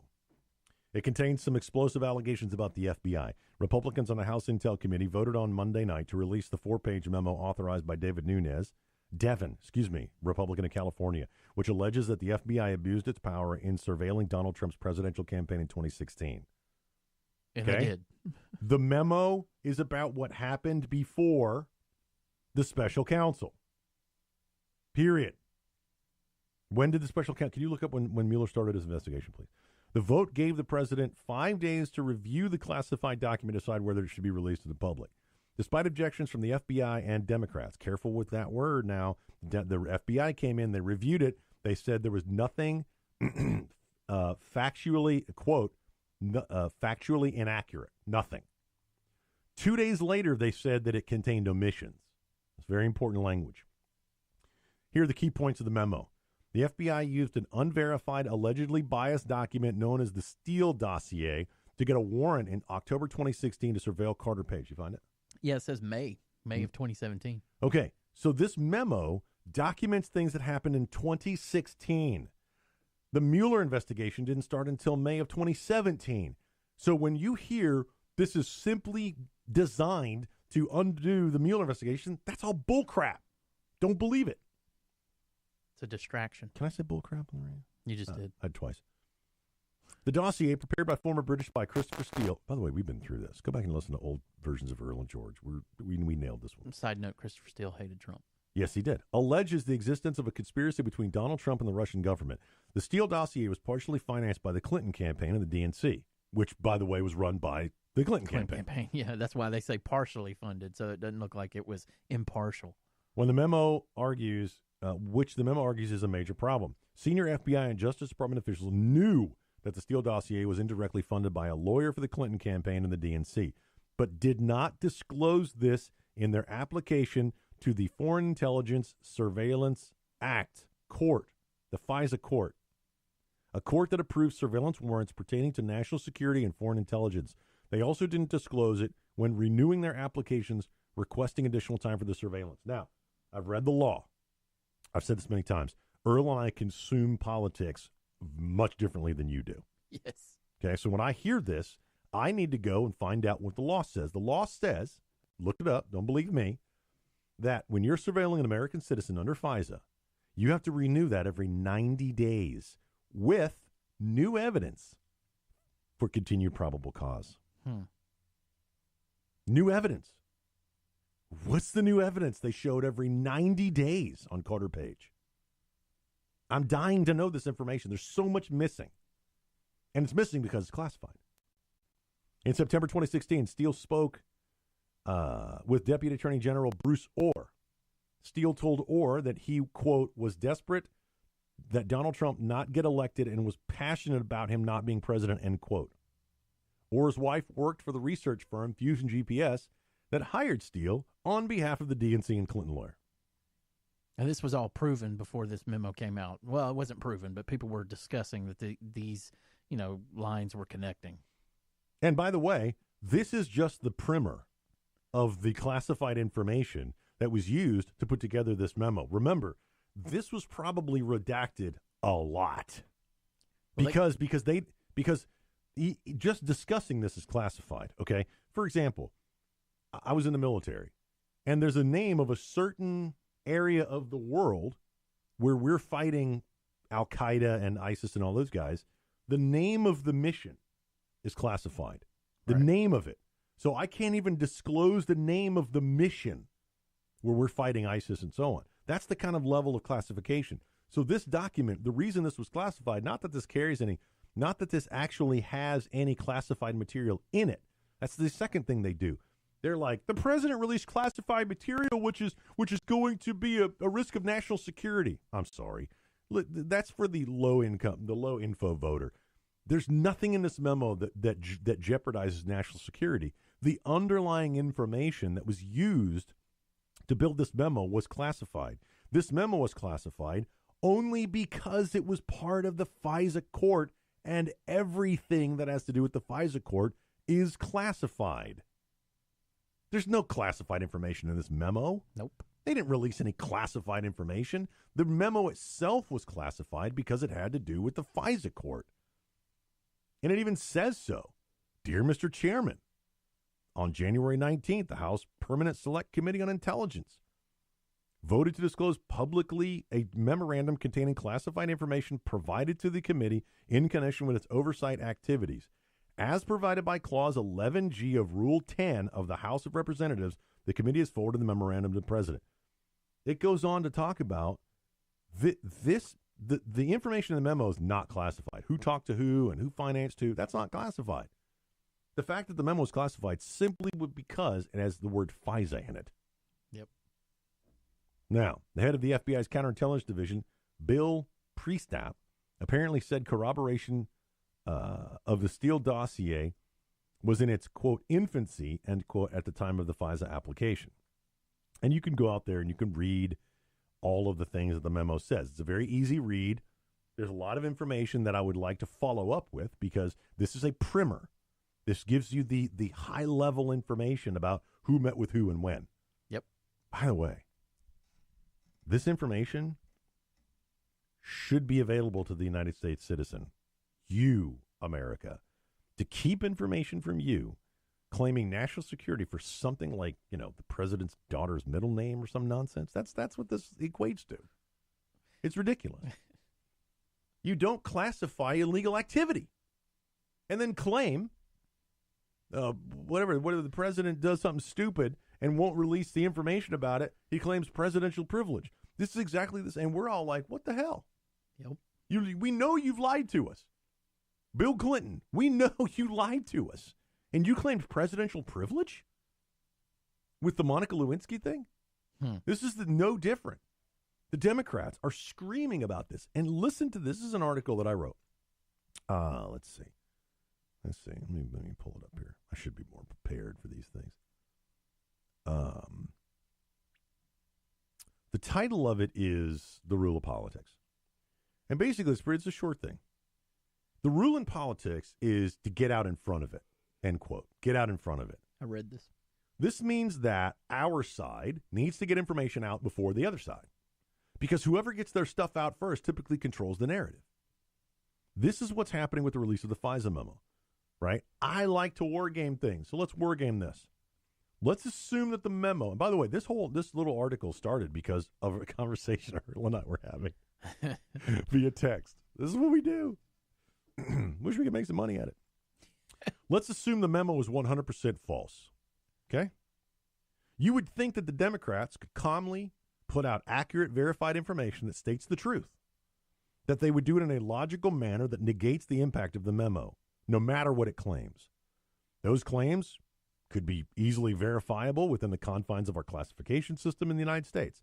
They would supply the information to their allies in the media to be able to get this factual information out in a few weeks.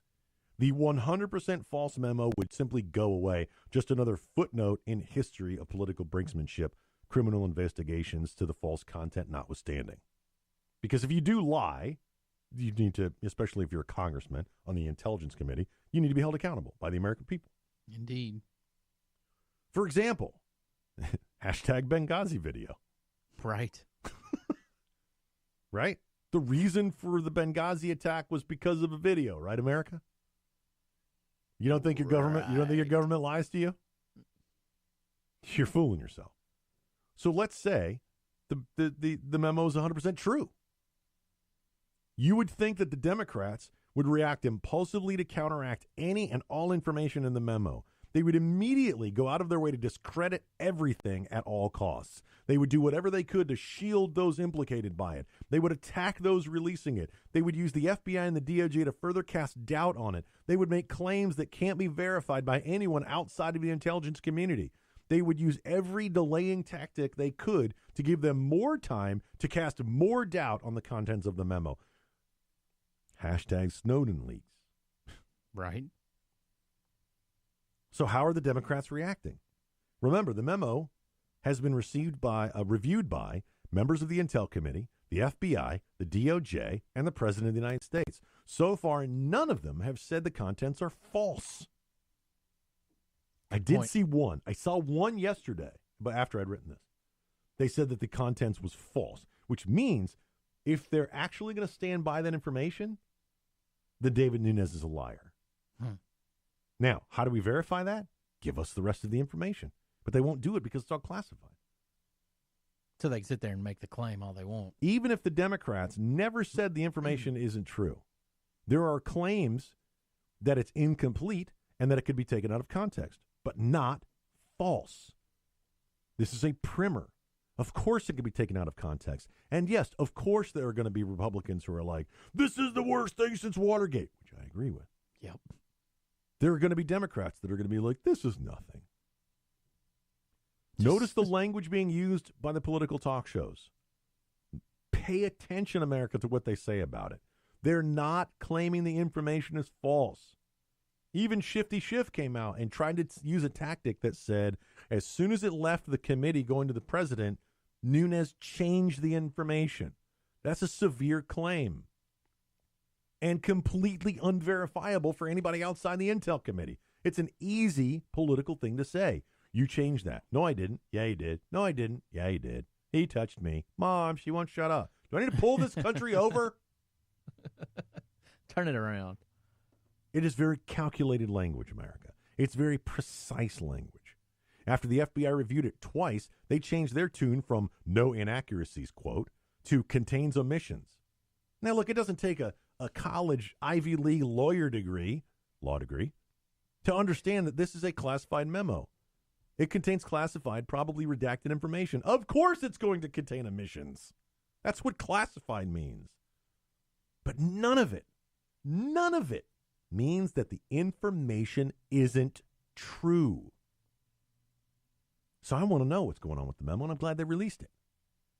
So either the memo is false or the memo is true. Either case.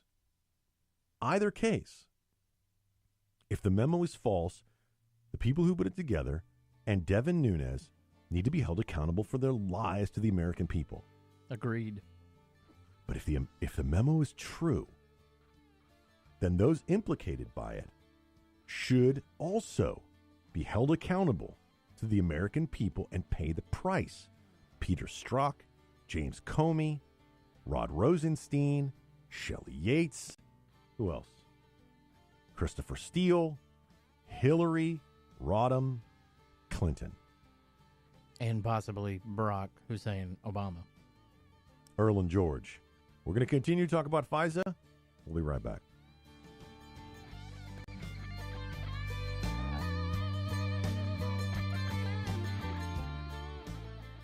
Let's go inside the mind of a 10-year-old. I should have worn earrings today. Buckle up, Sarah. Michaela's got like the best earrings. Sarah, buckle up. I wish my name was Michaela. We're not hitting the road until you buckle up, honey. Oh yeah, seatbelt. I wonder if there's pizza at school today. It can be tough getting through to kids, but it's your job to make sure they're wearing your seatbelts. Never give up until they buckle up. A message from the National Highway Traffic Safety Administration and the Ad Council. Visit safercar.gov/kidsbuckleup for more information. Chris, you're not acting like a grown-up in our relationship. Am too.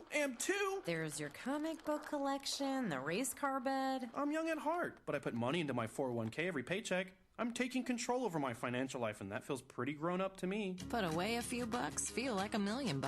For free ideas and easy ways to save, go to feedthepig.org. That's feedthepig.org. Are those footy pajamas? This message brought to you by the American Institute of Certified Public Accountants and the Ad Council. Smoother than aged whiskey and tighter than turn 4 at Talladega. Earl and George. Oh, yeah. We got about 20 minutes. I just want to thank everybody, especially my friends in Ireland listening to the show. They kissed the Blarney Stone yesterday. Yes, they did. So I got pictures of some friends of mine in Ireland. Thank you guys for listening to the show. And thank you for spreading it all over the world. We have an international audience that listens to the show. We hesitate to get cameras. Right. But my new camera came in today. Really? My new Mevo. Have you seen this thing? Uh-huh. Oh, man, that thing's awesome. I can't wait to get home and play with it. And my new dog. I like playing with the new dog, my new little puppy. I don't call that thing a dog. Mickey. Her name is Mickey, and she's the size of your iPhone. She's awesome. So we're talking FISA. We've got about 20 minutes, and we really want to make this clear. We looked up, Earl was looking up Mueller. So we know, we said May 2017. I think that's I think that's when the investigation actually kind of started rolling up. But of course, the executive order, not the executive order, but the order to create the special counsel came prior to January 20th, 2017. We've got to be transparent about that. The Obama administration put the Mueller investigation into motion. Okay, and you were saying that it's all Russia interference in the 2016 election, quote, and other matters. Yeah. Now, we've talked about this on the show many times. Does Russia meddle in American elections? Yes. Yes. Every country does. Do we meddle in theirs? Yes.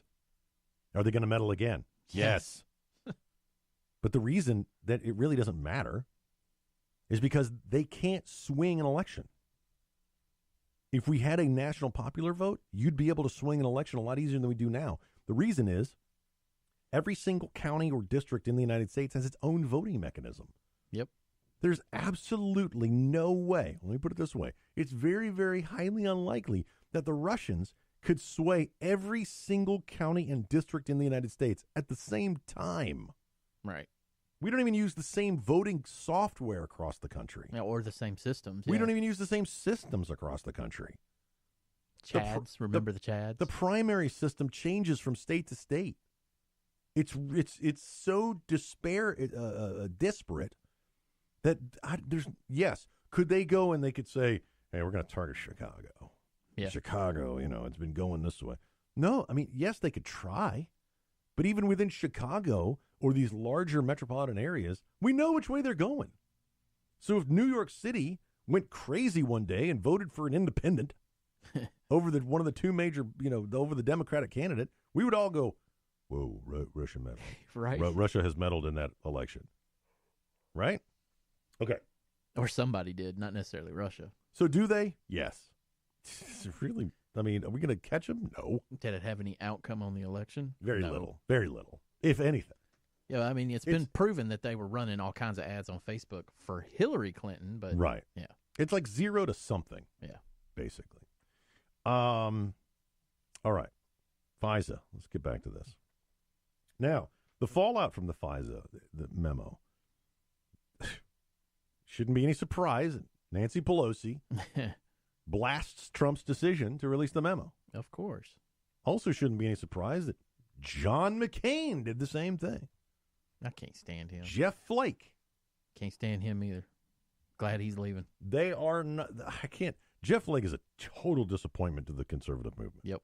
You are just an outright just abomination. And a liar, by the way. Can I just say that? You're a liar, Mr. Flake. John McCain, I come to expect this from you. I understand you don't like Donald Trump. Mr. Maverick. Get over yourself. House Minority Leader Nancy Pelosi, Democrat, California, and Senator John McCain, Republican, Arizona, both released statements criticizing President Donald Trump following the release of the controversial FISA memo. Now, why is it controversial, Earl? Because they didn't want it out because it will implicate members of Congress. The information in the memo is not controversial. What's controversial is why the Democrats don't want the truth. Yep. I ask again, are you proud of your representative? If the answer is no, why do you keep voting for them?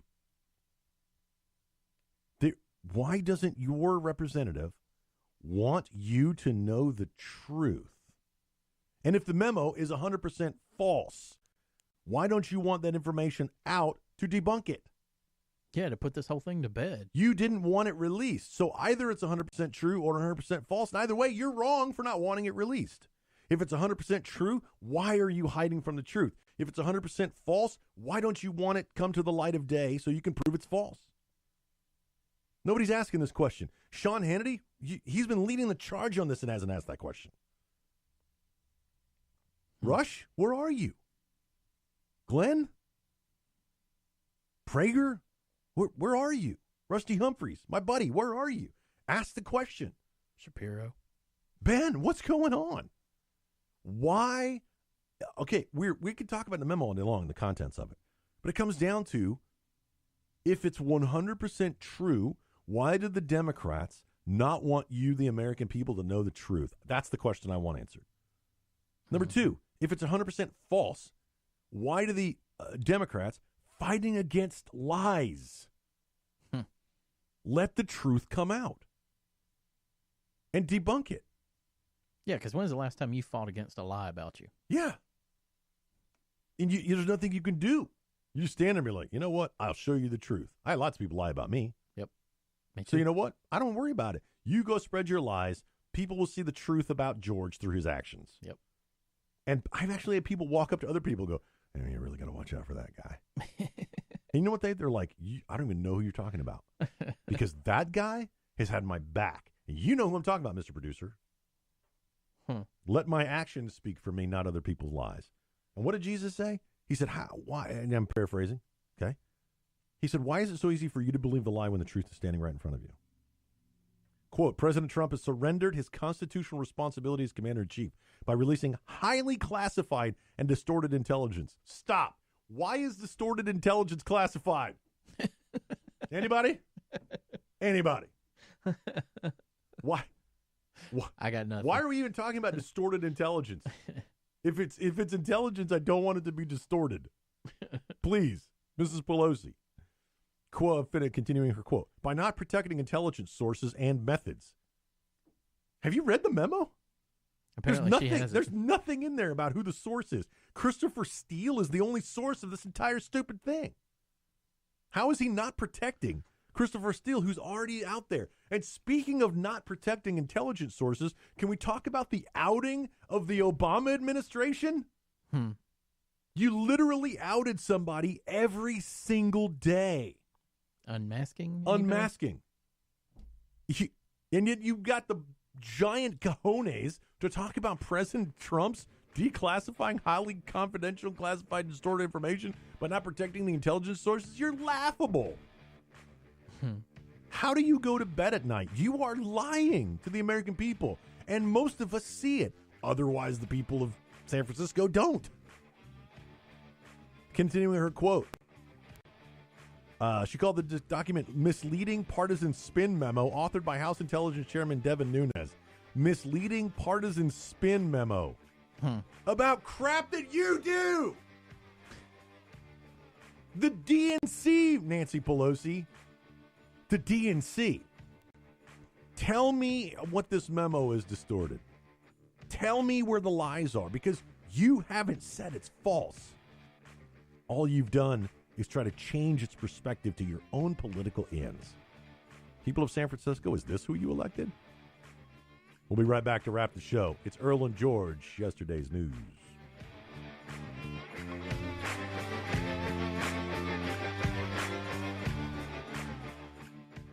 Listen, as a hiring manager, I've got to tell you, the best job candidate isn't always the typical candidate. Sometimes they're a grad of life. Meet the grads of life. Young adults of unique determination and experience, an ideal fit for your company in an entry-level position, internship, or mentorship. They might not have every qualification you typically look for, but they're exactly who your company needs. Sometimes the best candidates aren't the ones you're used to. Go to gradsoflife.org to learn how to find, cultivate, and train this great pool of untapped talent. Brought to you by the Ad Council and gradsoflife.org. Hey, Dr. Phil here. You know, I help people solve difficult problems every day, but one problem has me stumped. Childhood hunger. Nearly 16 million children in America struggle with it. Luckily, the Feeding America network of local food banks collects surplus food, giving hope to hungry children and their families. But they need your help. Join me in supporting Feeding America and your local food bank at feedingamerica.org. Brought to you by Feeding America and the Ad Council. Mama was always right, because she said so. You're listening to Earl and George.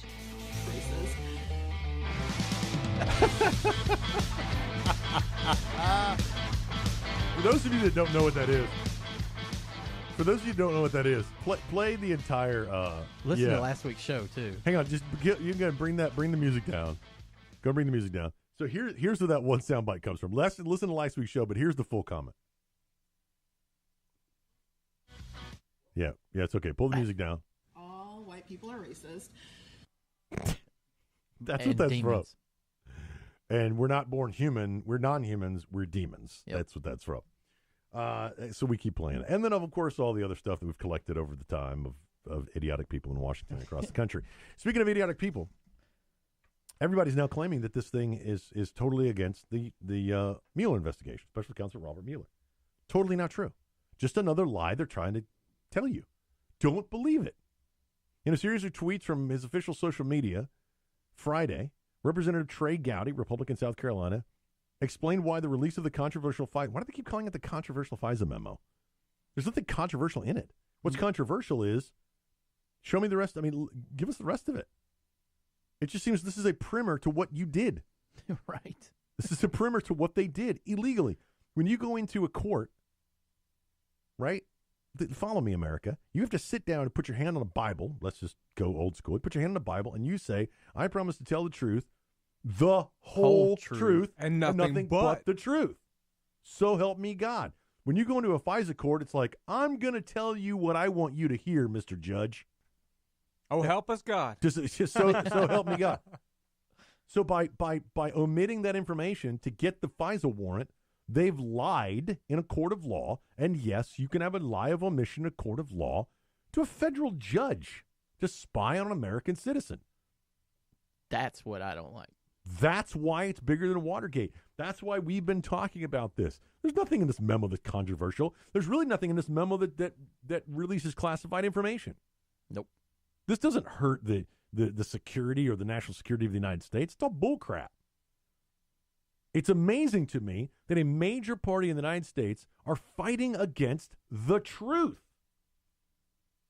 The entire Democratic Party. I haven't heard one Democrat come out and go, this is pretty bad. Not one of them. But we have Republicans out there who still to this day, the never Trumpers, hate the president so much that they're like, this is ridiculous. This is blah, blah, blah. I'm John McCain. I was about to do that. Right? Because they simply hate the president. John McCain's a smart guy. He knows there's no classified information in this memo. But instead of saying, look, this is a serious breach of protocol by the FBI and the DOJ to hide information that they knew of from a FISA judge. The FBI lied to a federal judge. The FBI, everybody. That's what we're on about. Can I just say, the Department of Justice. The Department of Justice. Go look up the word justice. Held information back from a federal judge, knowing the information they were using was false. When they even said themselves, James Comey said that this was unverified and salacious, this dossier. And that's his words, not mine. Trump wouldn't be under investigation, so, yeah. His words. And now he's like, oh, that's all you got? Yeah. What a low-down piece of crap this guy is. You know you did it wrong. You know this was funded by. You know this information was unverified. You even said it was unverified and salacious, and yet you signed the order, Mr. Comey. You signed the order as FBI director to go to the DOJ and ask for the FISA warrant against Donald Trump. You did. Rod Rosenstein fighting vehemently so this memo would not come out. Why? Because his name's in it. You, sir, the second in charge of the DOJ, you, sir, signed the application to go to a FISA court. You withheld, the second in charge of the Department of Justice, withheld information from a federal judge to surveil a presidential candidate. All they did in Watergate was break into the DNC headquarters at a hotel. To try and get information. And that caused an impeachment of a president and the resignation of a president. I am not a crook. Who was completely tarnished the rest of his life because of that. You guys signed this information, then went back and tried and reaffirmed this warrant. How many times with, under the law, new evidence of probable cause? Really? Yeah, I'd like to know what it was too. And the conversation should be about who watches the watchers. That's what Madison warned us about. America, you're getting played. One organization wants to simply ask the question and has to go through the rigmarole of the Intelligence Committee vote and a presidential review and a DOJ review and an FBI review to release a memo that really has no classified information in it about the truth? That's what it takes to get the truth out? But it was a Republican-created memo. Where's the Democrat version of it? Oh, that's easy. It's called the Steele dossier.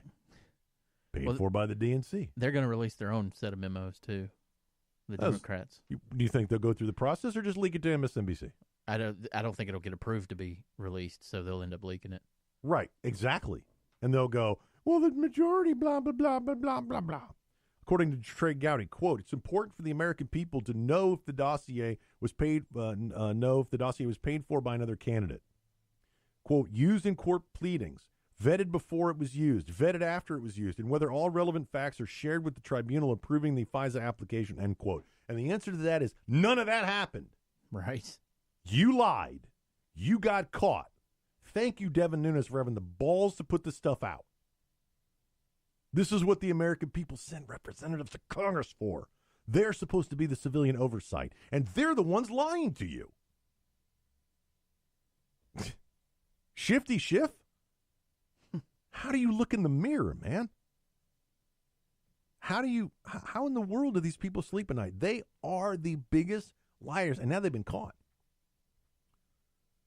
And I asked this question when we first started talking about this months and months and months ago. Yep. The question was the fake dossier on Donald Trump used in a federal court of law, a FISA court, to get a warrant to wiretap an American citizen? And the answer is yes. And now we know that they knew it was false, hid the information of who paid for it, omitted that information to a federal judge. You and the people named in this memo, once verified with the underlying classified information, are guilty, some are saying, of treason. Huge. What's that line from somebody has to go to prison, Ben? What's that line from National Treasure? Somebody's got to go to prison. Well, I can help you with that. The people who broke into the Watergate Hotel, they went to prison. Yep. The President of the United States was impeached in the House, and before the Senate could vote to remove him from office, he resigned. Somebody's going to go to prison. Now we got to find out who it is. James Comey, Rod Rosenstein, Shelley Yates, Hillary Clinton. It's not going to be any of the big ones. No, of course not. They're too powerful. Peter Strzok, Chris Steele, all of Fusion GPS. That's why this is such a big deal, America. Because the people you send to Congress to be the oversight of the rest of the government, they're the ones doing this to you. Who watches the watchers? Within the last couple minutes we've got, we usually do the douche of the week, but I think we're unanimous this week. Prior to the show, we actually talked about it.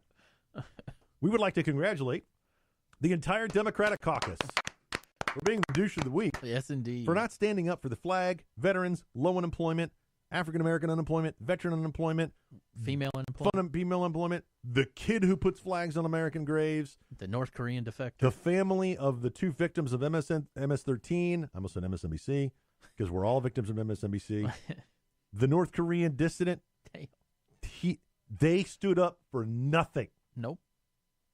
And they left, one of them left, when we were chanting USA. Congratulations. The entire Democratic caucus of the federal government. You are this week's douche of the week. Doggone right. Your trophies will be on its way when you pull your head out of your backside. Racist. Guys, thank you so much for joining us. We greatly appreciate it. We love what we do. We do this all week long.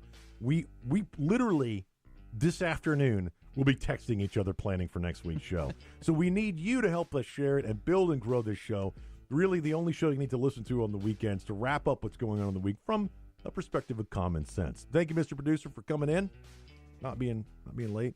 Called me and was like, he wasn't late. He was on time. He was on time. Yeah, he was. I told him I had his back. He's like, he called me. He's like, I'm laid up drunk. No, I'm kidding. Thanks for coming in, Oh, bud. my God. You do a great job. We love you. Earl, thank you. Thank you. I miss you, Mama. Next week, who knows what we're going to talk about? We'll be right here, 12 to 2 Central, on Spreaker, on SoundCloud. It'll probably still be this memo. On iTunes, And live on the APH radio, on the, there you go. Live on the Earl and George mobile app. Go down and download it. Sorry, it's a habit. For Earl, I'm George. Go do something nice for someone you don't know. Have a great week, everybody.